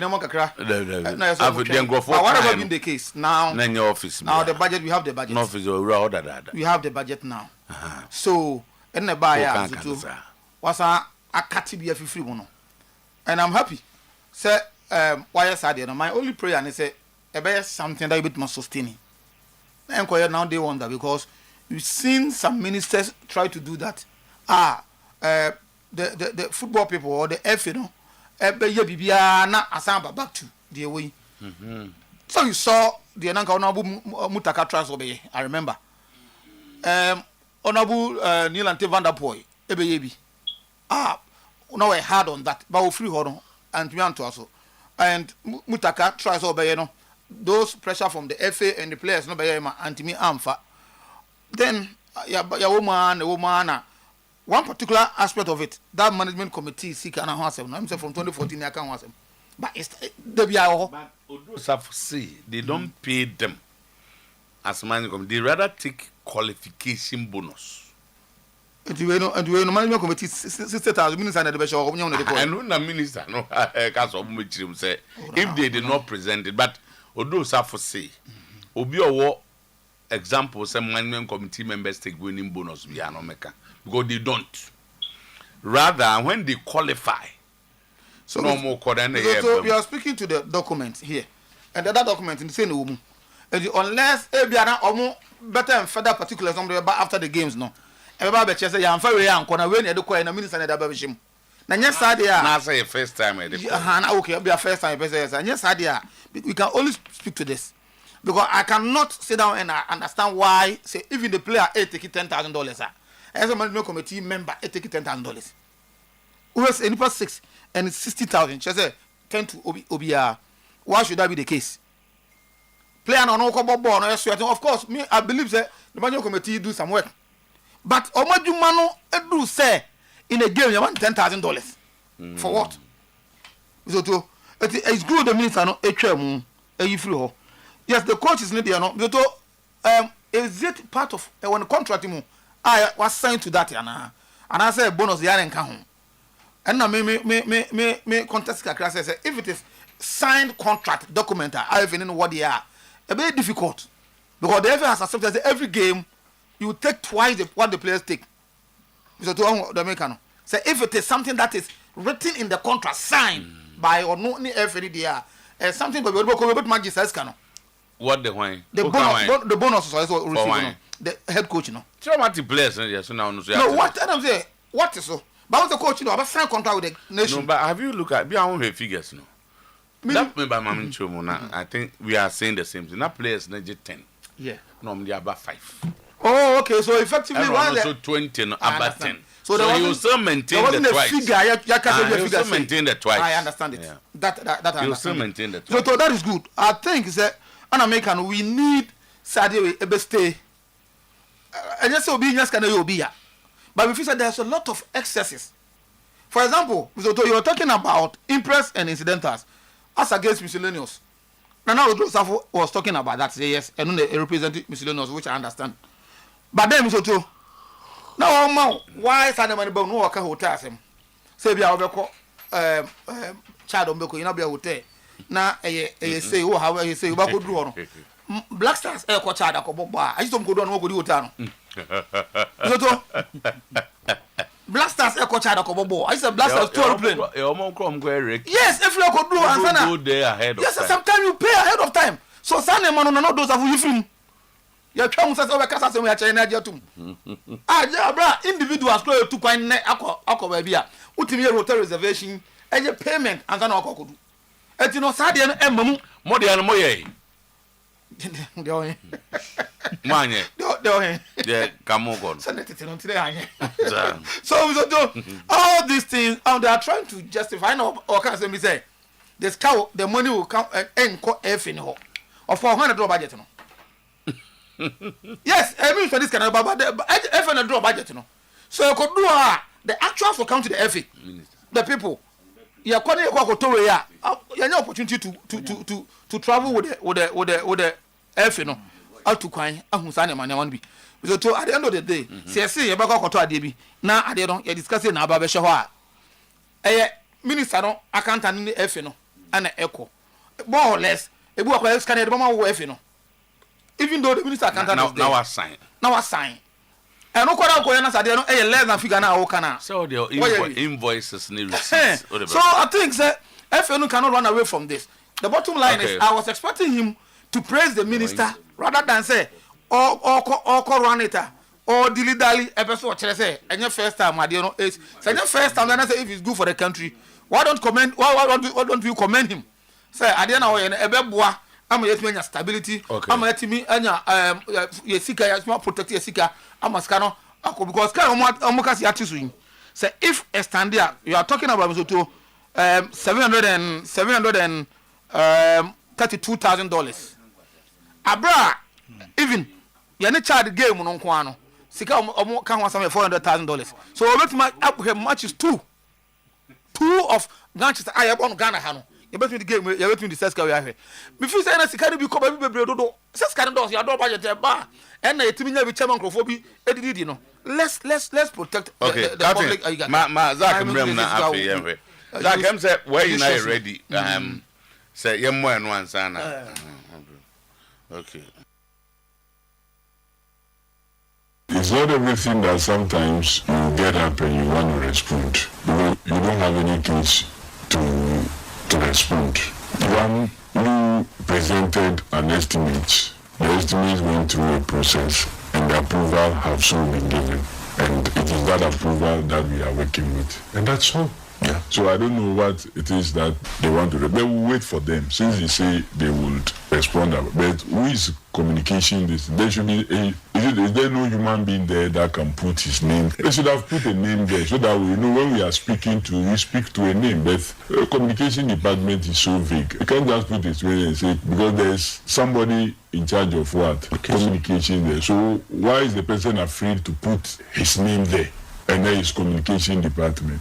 That's the first point of question that should be asked, because in a statement like this, be bold to put your name there. So right now, if we want to ask, who are we going to? Who is communication department?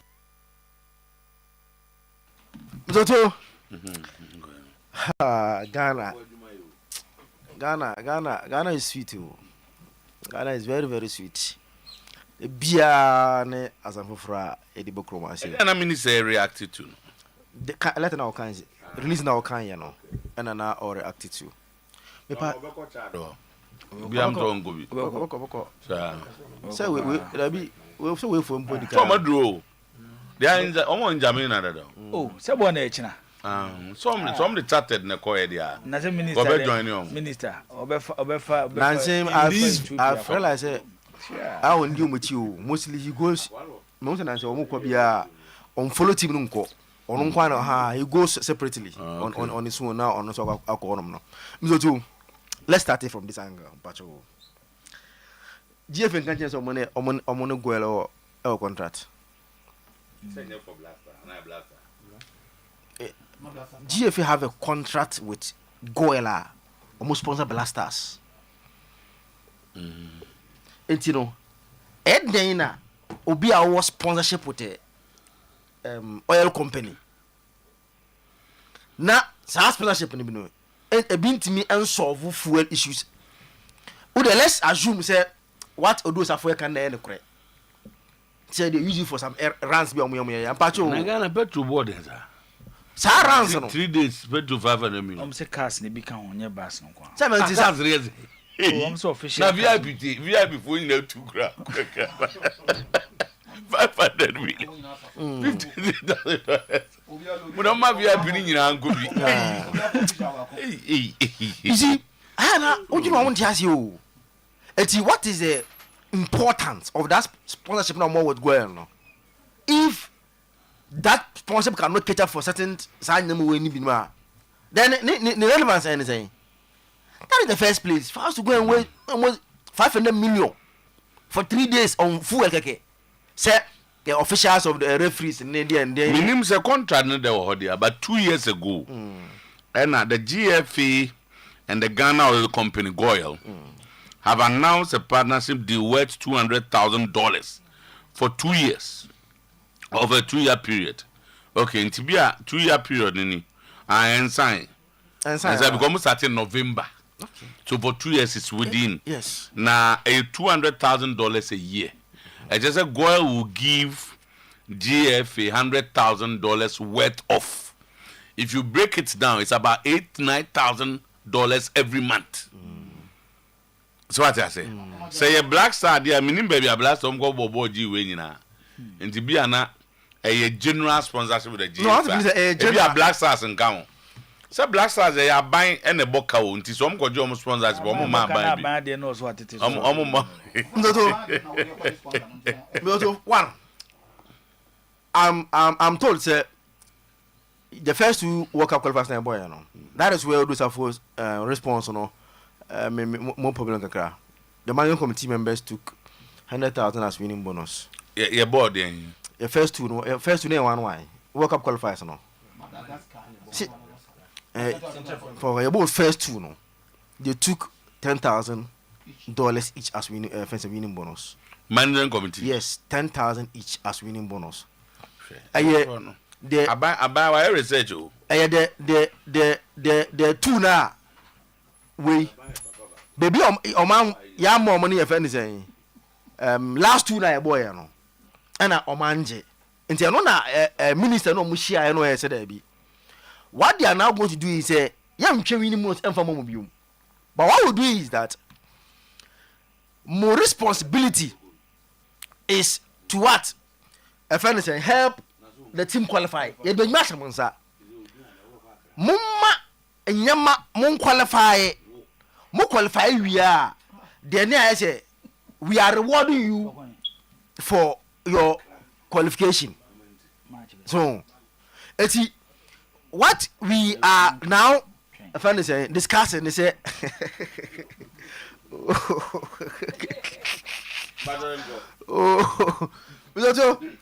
what we are discussing now is say one management committee members now. The last two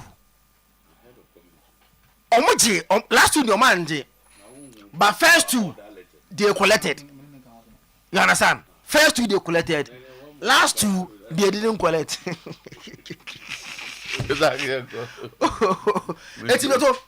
is something they were collecting. And Mpacho, based on the minister and the press conference now here, let's use common sense and find a discussion way. Sir, estimate nene approved no. It can the minister bring in on one the figure beba say ma cancer dia mon from my. No accredit. How is it possible? But no more count.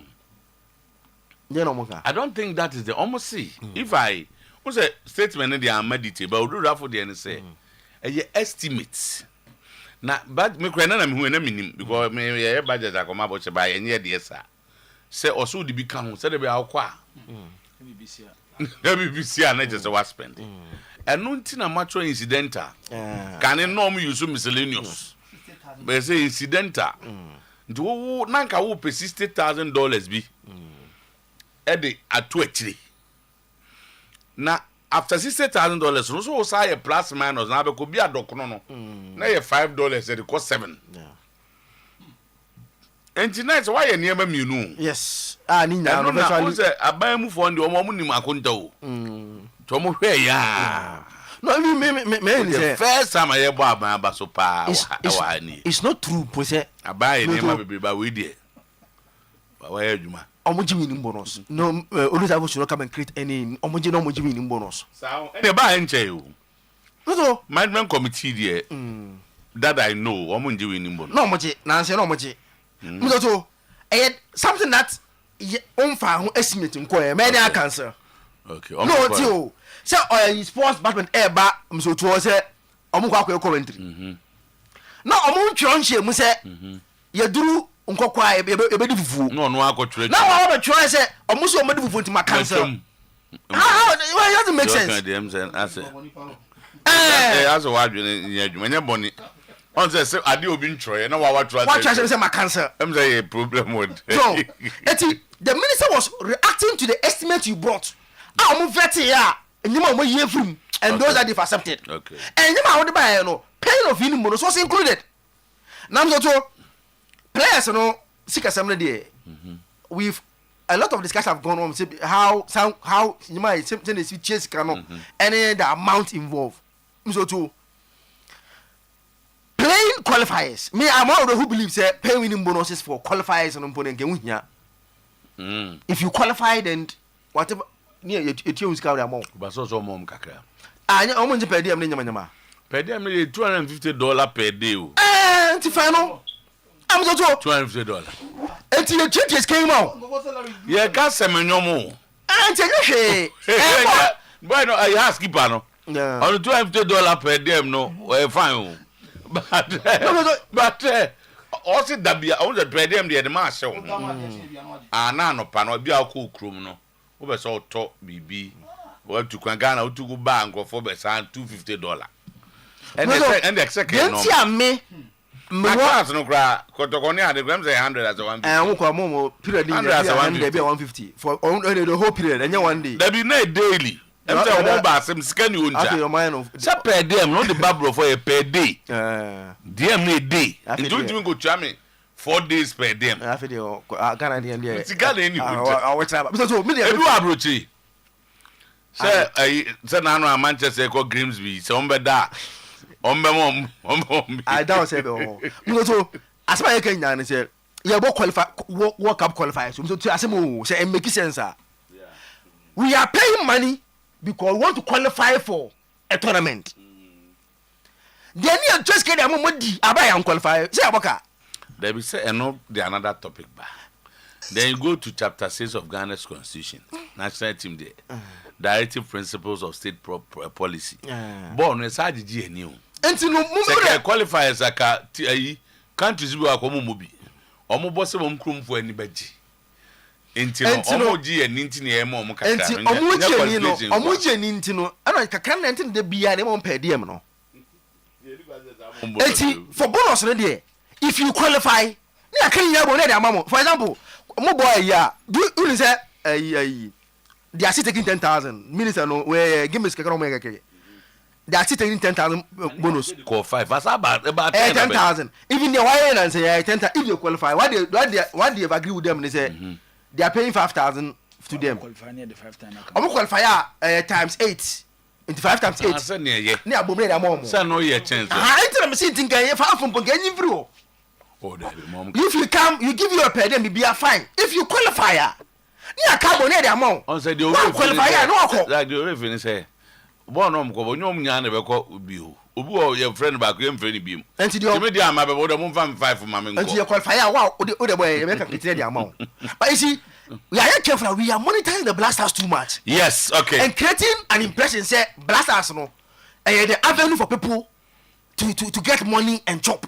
because if you look at some of the nyama o man listen it here yes attitude here still great was still I was now and me read here be me say you are Jerome Otuo-Acheampong dey be wo ne Twitter and also oye minus oye plus and minus no amount na won say minute na artist no almost $700 dollars na center na mkosi no bolga no gf for na kosi no bolga na picture mkosi kama no ene ne figure ne yepe enti zinje ye be serious there ye be enti at least yes ba ko bolga there be the artist no when dey edi ko no the difference money no okay so enti ye benya this is be no come say bi abesa babiem enti diwo Otuo na dey say football for nya independence mo di football chi Ghana say dey Kofi Adams be hu minister bi wa be da ni lante no ye bi na am so ura ni lamte na ura yi na ntachi time no na no ye yes anyoma ba ma me mo man panyin ma ha ma ba so ona ye oh say o kai say time a okoye the state of the nation address sports minister Kotna was this TFM awokoka say ehun hia say blasters budget be ba bonten before blasters game na yekọ akobo no na me say no man panyina be gina Ghana fo nyina ni ma be hye Ghana fo bo then na minister be kasa asem media na mzutu anu odin but information amenya ne say o man panyi the nurse form it minister de oye ya hye ne so nkonkoye so friend tiam o say ade ba akwa mzutu you cannot take away from the current NDC government how mo handle on PR say unti PR see pa unhu ba bi o mo free ba wo ma me ma example bi enra the eye of the party na wa kwatia meboa ehona ne bia wo ehona mu nyina ni wo then 4 p.m. a department of the government the sports ministry so mo ba be press conference by popularity I'm not even sure that kwatia election NDC as a party the biggest opposition MPP popular than the Black Stars of Ghana so to so tell me say eti nyoma mienu loto ye the Black Stars ba ekata akwatia no so the besi wa akwatia be especially when it affect the government enya dey be discuss we are going to talk about the Black Stars and eventually loto omodi we ba ye no and o ma say wini akwatia and ade na kan bom ade amom nti say we part of the NDC PR na loto exams na Cameroon NDC for kwakoya ka we 100/100 omatwa papa ti mebo mampanyina baso e wana mo because when the sports minister be can asem na before Black Stars game was it against Chad I born wa Accra Sports Stadium no Chad ne boy na Central Africa oh ya mo home dada ya bo home ya bo Chad yes oh me criticize yes me criticize the president no wa so then what no man sports minister yes had because obeshe Ghana football it is a nay o man panyina hwe ama sports minister Babonten abeche Black Stars budget omode kobo omu 2 World Cup qualifiers against Chad and Malia bizoto SM used the same platform am they criticize the president no e the ball man panyini Mahama abaso and I think why a good job yento aso bizoto Black Stars no oze minister de minyamo na baso on the yasuma no o ya minyamo na baso because the entia minyamo na baso ne say bema boada yes ya kan wakoye and after oyewie no meeting interview with Sporty it looks like we're taking a different trend from Owura Kofi Adams na minim no time obey sports minister na o man panyini be kan say o mo fa budget into the Black Stars game bia no and also we taking different trend but be say me hu ni 2 3 na for no so be na baso body ayede e de ama no asem na ba beto ho no mate say FFO ne try defend no na we kura mzo to problem ne say Black Stars mo si aban de anyamo na mo ho ka na aban ko bo na ade ho ka no so atete so a we mo ha ne say Debio uti oro do safa o say sikaya ye kan ho asem nyina no na asem o kan nya this was the conclusion o na wie yo say sikaya ye kan ho asem nyina no si ewie a sika ne koto ministry na accounts mu o mo ne suspend eti echese de mo prepare de kono e ya ban na sede so obeti ase ana so wonte ase no wi onu asa betua ho ka na mo de akona ban na Black Stars ye na ye ne de ase wonte ase watiti so a wo ye fa problem ne say minim why the FA should be complaining after omato amanfo aguma they are trying to defend na echese o mo fu say o mo budget no mo de ko na say ka minister na approve of course because that is the right thing and o mo fu say na bebo Black Stars ma me fa kakra bi wo de ade akone de anya ntum no for any against no zoto Black Stars Management Committee mete say na ye kan asemu aso Black Stars Management Committee and na me ne FFO ni mo mbembe FFO ni bibra didi nkomo ya they are trying to defend it one area pa mtutu omudi we Black Stars budget Black Stars Management Committee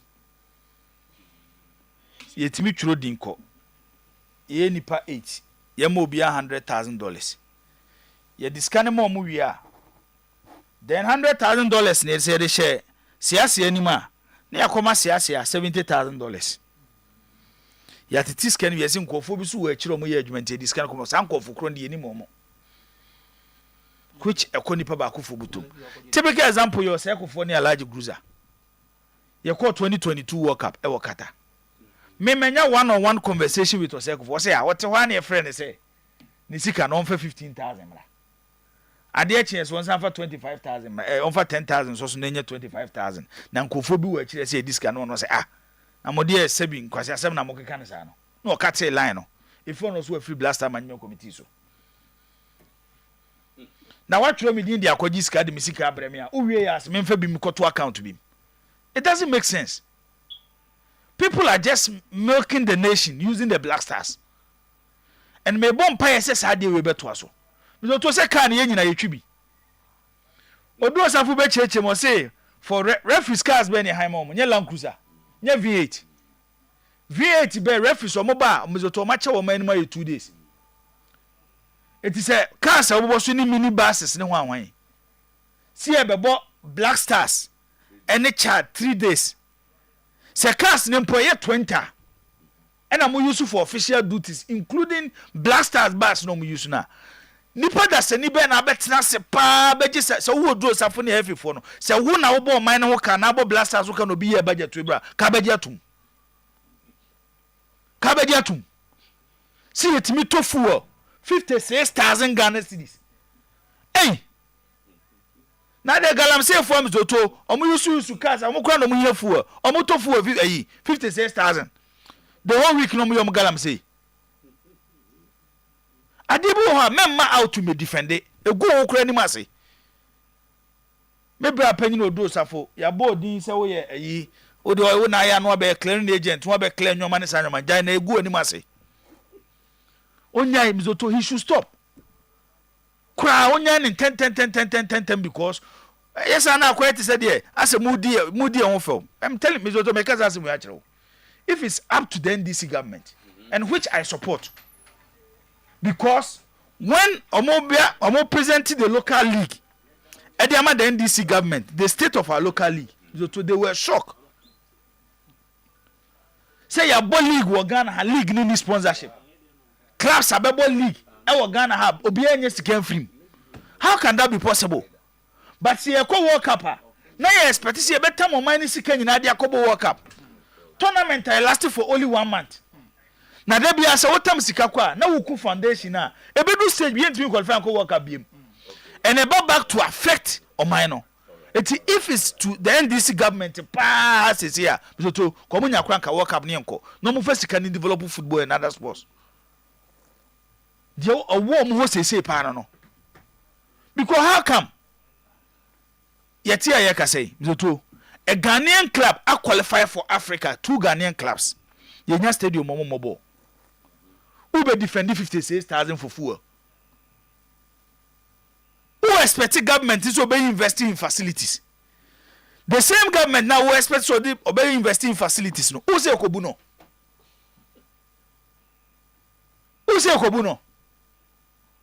odwene efe we wan Mizoto onti ase and me dey na maka say omampanyi Muhammad wa hunu bi da because ye to 2016 abani wie ye no ayi report ayi was it ayi no was it Kwesibocho NDC for report o man Kwesibocho report estate won say nyoma ni bi e ma NDC lose power the 2014 World Cup in Brazil see Blasters in teams Mizoto players 23 or 24 because yen kon kobobo na ye di sika gu play mu sa charter flight in free Ghana e ko Brazil no Mizoto it will cost us over $100,000 na sa di sika gu because omugu Ghana for animals na nya bibia o opa Blasters players no mo ko World Cup no 2014 World Cup no per time na no mu ni nkomo e di eti na sule ball ayi asum ayi Moses Parker not to say said oye ne ye because omufu so omu didi omo ho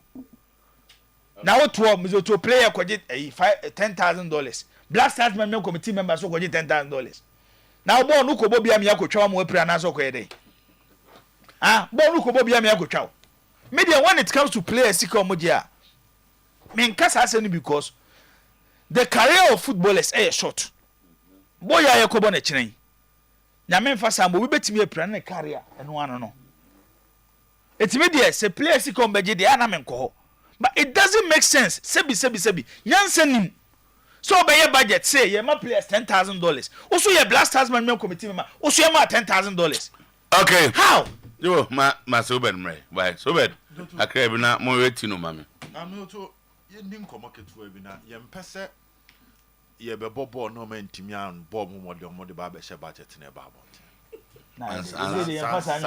ye mo bi am fam na yin ye be so afiwi ye be so ba be fe child for si kan san kan so because ye ti ko na ye child for the no kai time Nilante started sa anyoma we ade o mo de threaten Nilante was ye na affected the performance of the team that was Russia inti enne kan ho aga na ntimi an qualify and a ye di be good so na minister no and oye say and oye say no ye say yem pese better sense ni bi the performance of the team has nothing to do with nyoma Mizoto the dia ba bonten and nyoma na ye twetwetwe mu no moto badwa ati ase because nyoma ye twetwetwe mu e bie ni ho a e betimi influence performance to that level on person create impression no si etwa Blasters management committee penifo omusika de be ma omusi etwa mu a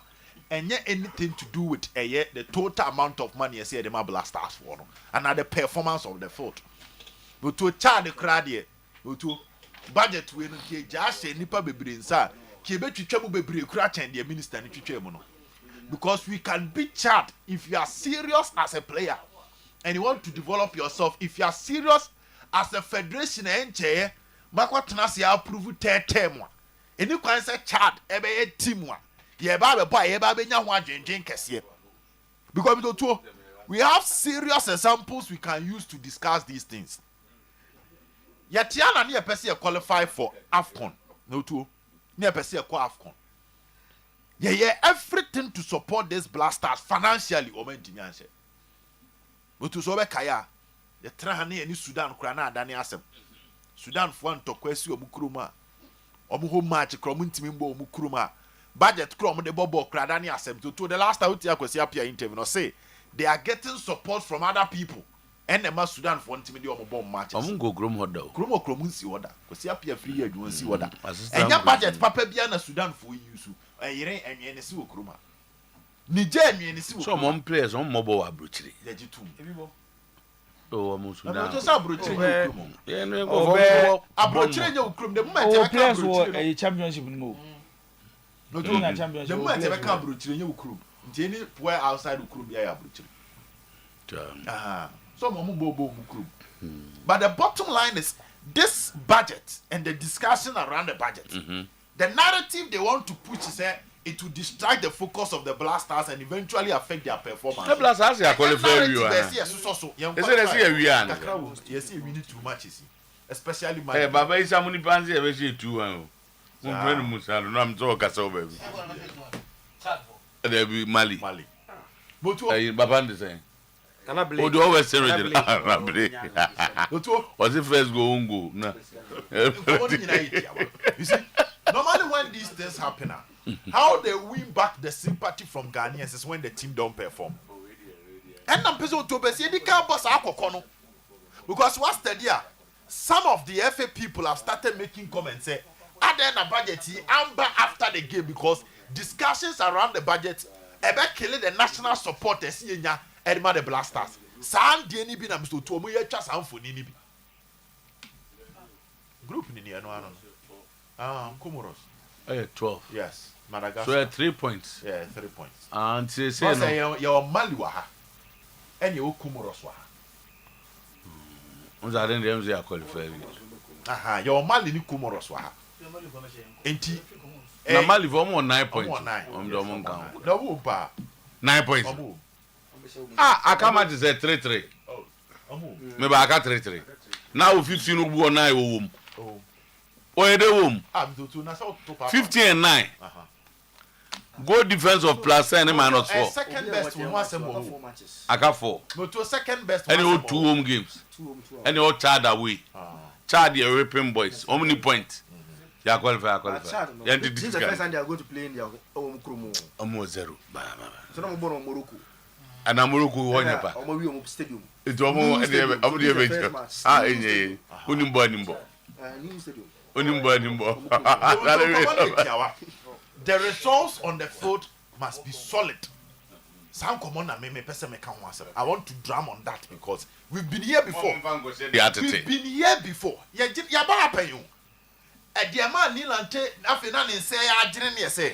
When the results started going bad, a man for say unclassified and it's something that is important. No one said any support of the party. Who's the way they are saying? A president in Akaso. Initially, Nilante started. After the World Cup, it's not all support. No, by a resource, started say it was used against him. Also, Toba can under 20. Under 20 and man qualified. That was in a match about the second you keep Coast. Not Yana Gabi Done, how all of a sudden they find a way to turn the football loving fans say, Neil and Tayan. So, now, so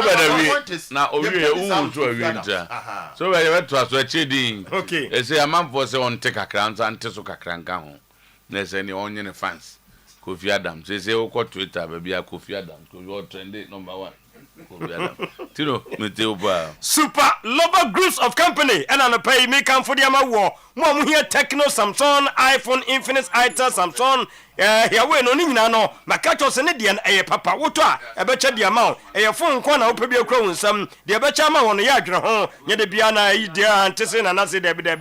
Okona Suya, Nidian Brane, we be a pan, no cow say, a TV, refrigerator, iron, blender, Sasna air condition, washing machine, Benes, Ninano, Nidiano, Bomodina Buru, and the branches of the Ebema Wono, a Doom Diano, Yaben Prudential Bank, Kajetia, Yaben MTN, Sanso opposite CGB Bank, Sanso Sofaladia, you were the station, Wakajetia, Morocco, Techno, your tech station, na your Sunyane, or Bossy Techiman, Accra, Tamale, Boga, Wa, Honano, Ubenya, Technophones, Samsung, Infinix, Itel, here way. Nina no be etimi out of Oyerepa. Na home appliances no, and also you be etchim at the amount 0501 635 620 0501 635 621. Number C and I did level groups of company. I'll tell you my baby. I'm a yama koye.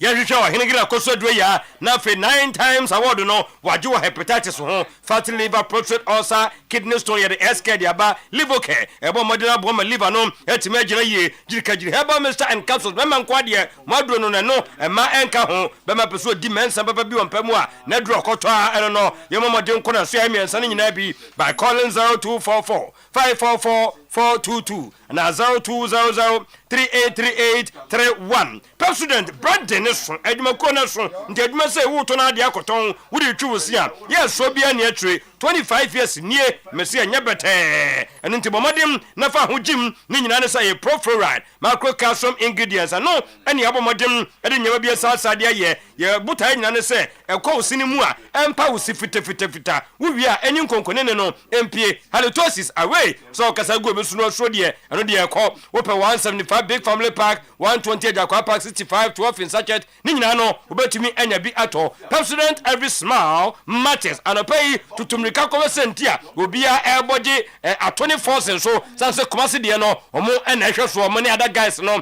airport was Subura, ever phones and accessories. They said the Emma will be to me call, and I have full baby, I say, you say, as a connection, be Massa. You say no connection, Atumada Rumanti, Nihian so crowd, Ghana card, Okonasumi Pia, iPhone SR, Massa Unko for the trainer, Nede Air Koto. For 800 Ghana, Ghana card no home, and no year the iPhone SR no, and it shows some payment planner no abayano, Ninan ese, Bia, Bosume, was media, Montetime Bosume, Montemin Awache, near Yenesa, kama, one here iPhone 13 no, Ukra 1,800 Ghana with your Ghana card, and no year, the phone no, at the air showing some. We here guarantee, we here will be the only thing we here, a Ghana card and Odian Kanwa, over Brenya, one Sabeka, what do doom says here, Jinababi, Trotoni Jojana, Omulodi no Mikado Plaza, Yano, and a share any Musabu Sanwa, Yama Minute to Tade white to Hono, I have a astronomer, and I want ever phones and accessories, one kind, and a circle inside American Mall, Circle Mall Block A, Shop 21, Circle TikTok Lane, adjacent modern photos, a 0200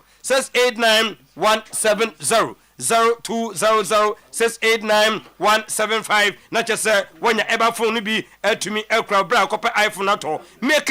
Makibel School Ghana, Messin Nanui, BC Chami, Kwaman Service District Nafi, Koya Musha, 100% record no, Unquani time, Nebibia. At the channel room Frasia, near to 2 from Crutch, Nazareth, Kindergarten, Primary and JHS, Nina Sabo Fabiano, the tablet Bako, na is the name, Naya Bomadin, to me Aconate with class, Google Classroom activated, web application skill, developing critical thinking, Sanso and a problem solving. Using technology, creativity, and technical knowledge, you know, now they know so at their trim at their mano, and they are making saying, Comfort Group Perchi number 2 of Kumasi of Wasu Road, Echo Register on Ma, admission in the Abia Tumuno 0246 266 555 0533 5650 0663 no wanya Makibel School Ghana akọ register bano ma bana ko school e ho no mo Jacob Columberg Company Limited which na dana say was in tipaye so person wo ya ofie e bra wo tobiri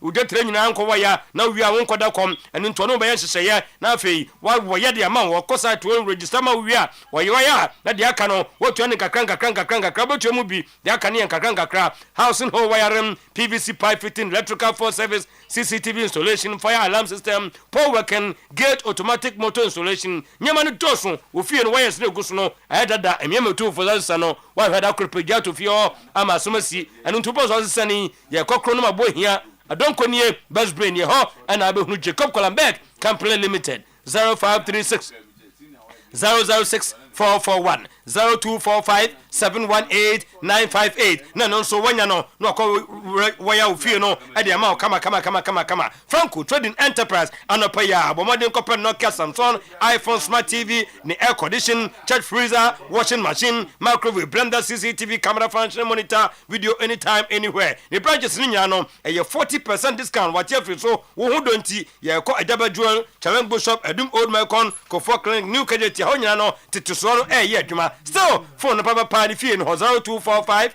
316969 0245 316969 adroni ba ko pe mesi enkwa gina nsa no abua wokọ abodin ni chede ote kanta won se mehia bibini toma plus no ne betimatum ulcer na se gastric duodenal esophageal ulcer peptic ulcer stomach pain stomach gas indigestion abusu abomodin koto adroni bio na tu ase na hotono mranye sa ulcer ntie betu anuane bebre 0558 055894 0541 337816 atumpan insecticide spray udu fie bia udu bia office na bisi so restaurant won choba ho na bisu ha ni nyansan tontom yekum om entafre entatia nwanwa yekum condemn omungu omntimi enventure hobiem ni nyina ne se aduham no ye de lemon lavender na de friday ye enu to spray wi a 50 minutes awuradem ho kata bia ncho ema ma wa kuhu a enkofa yade bia ema uhia 400 ml 750 ml ni nyina no tobi ewo sokoban komase de no akra eye pokuasi ACP takradi hakuna matata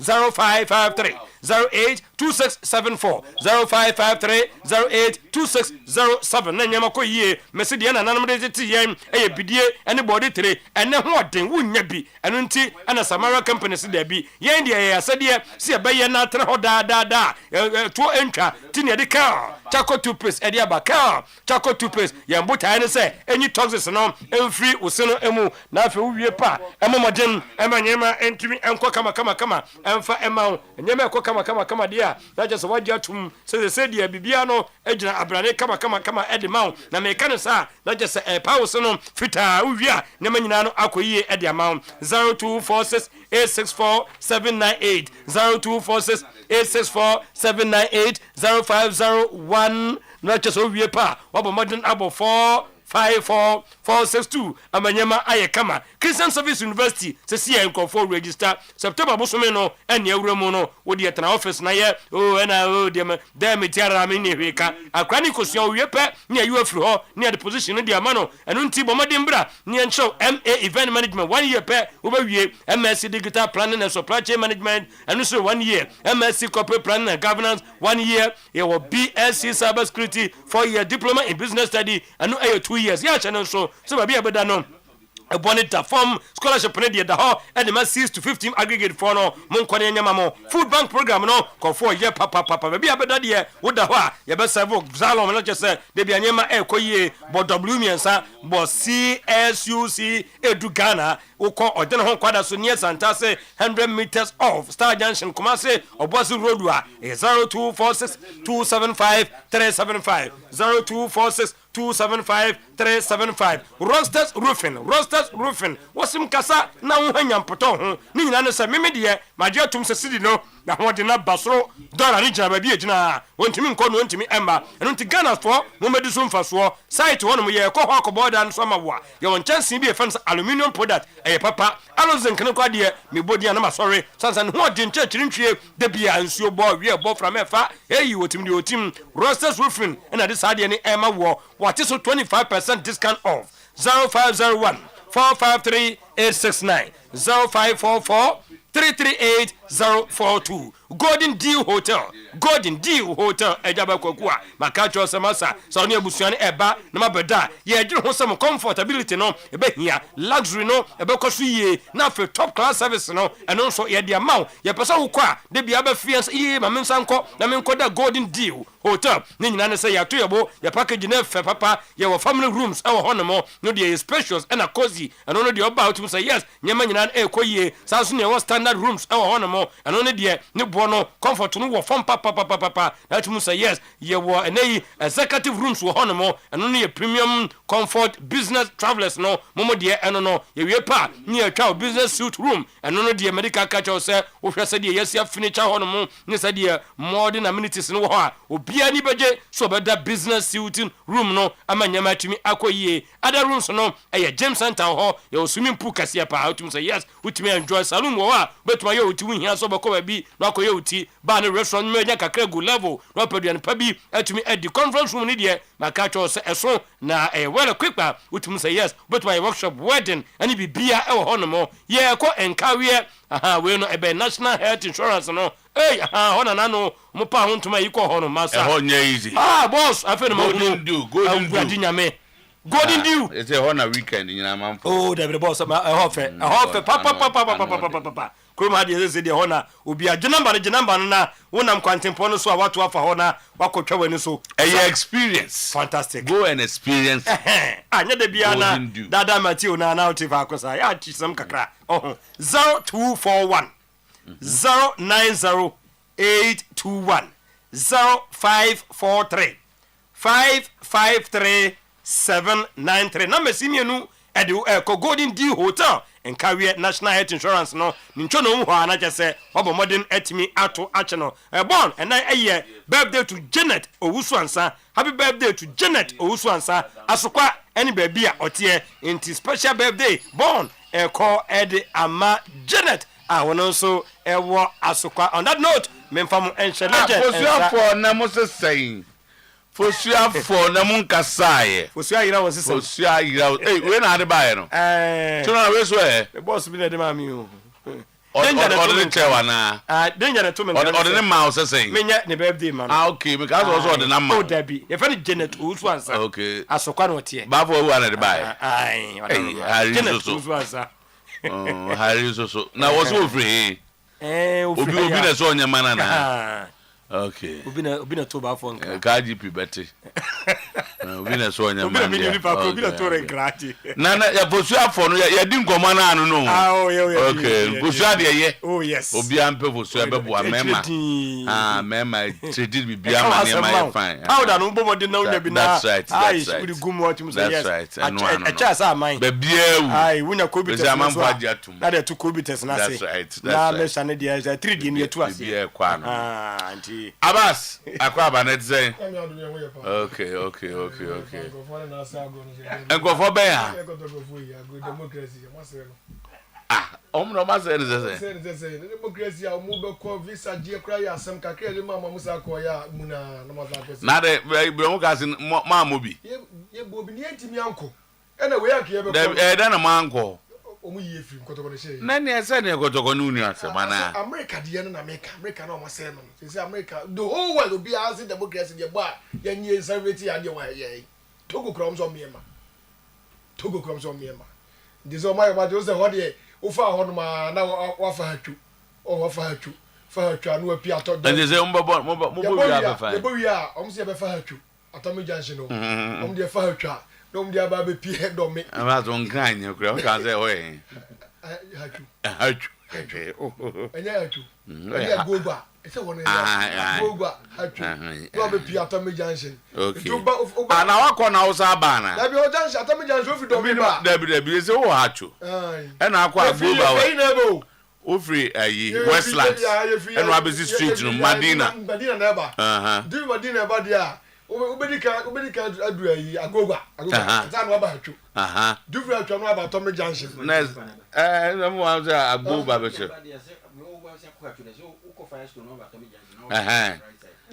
Madina junction na me junction so na me kan. Ade na se. Junction so na me mo kan no. ha junction wo de ba domin na America wo de ba domin play wonam ayi ho no na America ha sa ufi ayi atomic runabout was a chance ba dom de ano asa ba wa fi main road na ba kire o ba ochi e won de be fa o ba dom market o ba no so fa dom crossing ho na ba market no aba be CFC estate yes me chon gran wa ba chira me ba na wo zumi mo kakra chira wo zumi mo kakra okay me ba cha ba ba me ba to aso Prince J say ne car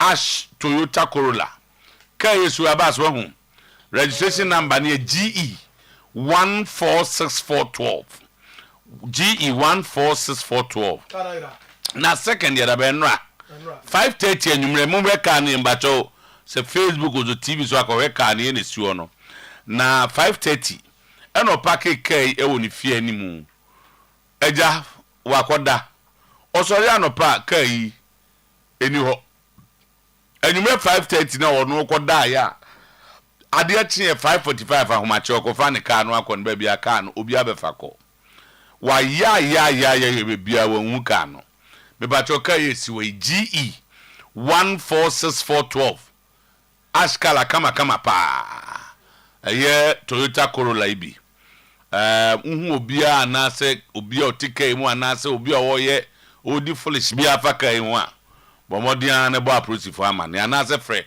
0243 102758 0243 102758 and 0244 566 635 0244 566 635 but your number ni 0243 102758 0243 102758 and I say 0244 566 635 and I say police station ben obi and I say bro Oyerepa na bebo ya mane na afi yenko we nipa kro ne enye ka na yemfama Prince J on e ka robi otim bi anye ka raba safi the DVR said that we are going to defend the democracy company baso ane hwan House of Folk against Olympics we do be chinsa na edu abewie how say for the Terry Square how say for say and enter his square Obrasport oh okay ja kotokofo dawo ma brabo a omko no na kotokofo din ade fra omko na America ten e di chinna no ja do so mo bi answer so no fi Saturday election no okay ya say obeto number 1 you see also one e ko Yusuf o say Yusuf so Yusuf unim baba unim ni bakro anye Joseph no ah okay what do you o Egypt rozo sa na Yusuf no ho ye no ye pa okay na no kra mne di nkomo no ye pa no disable reason ba osa moto no online da bia ndi enye nsa ya dia si ya beche bi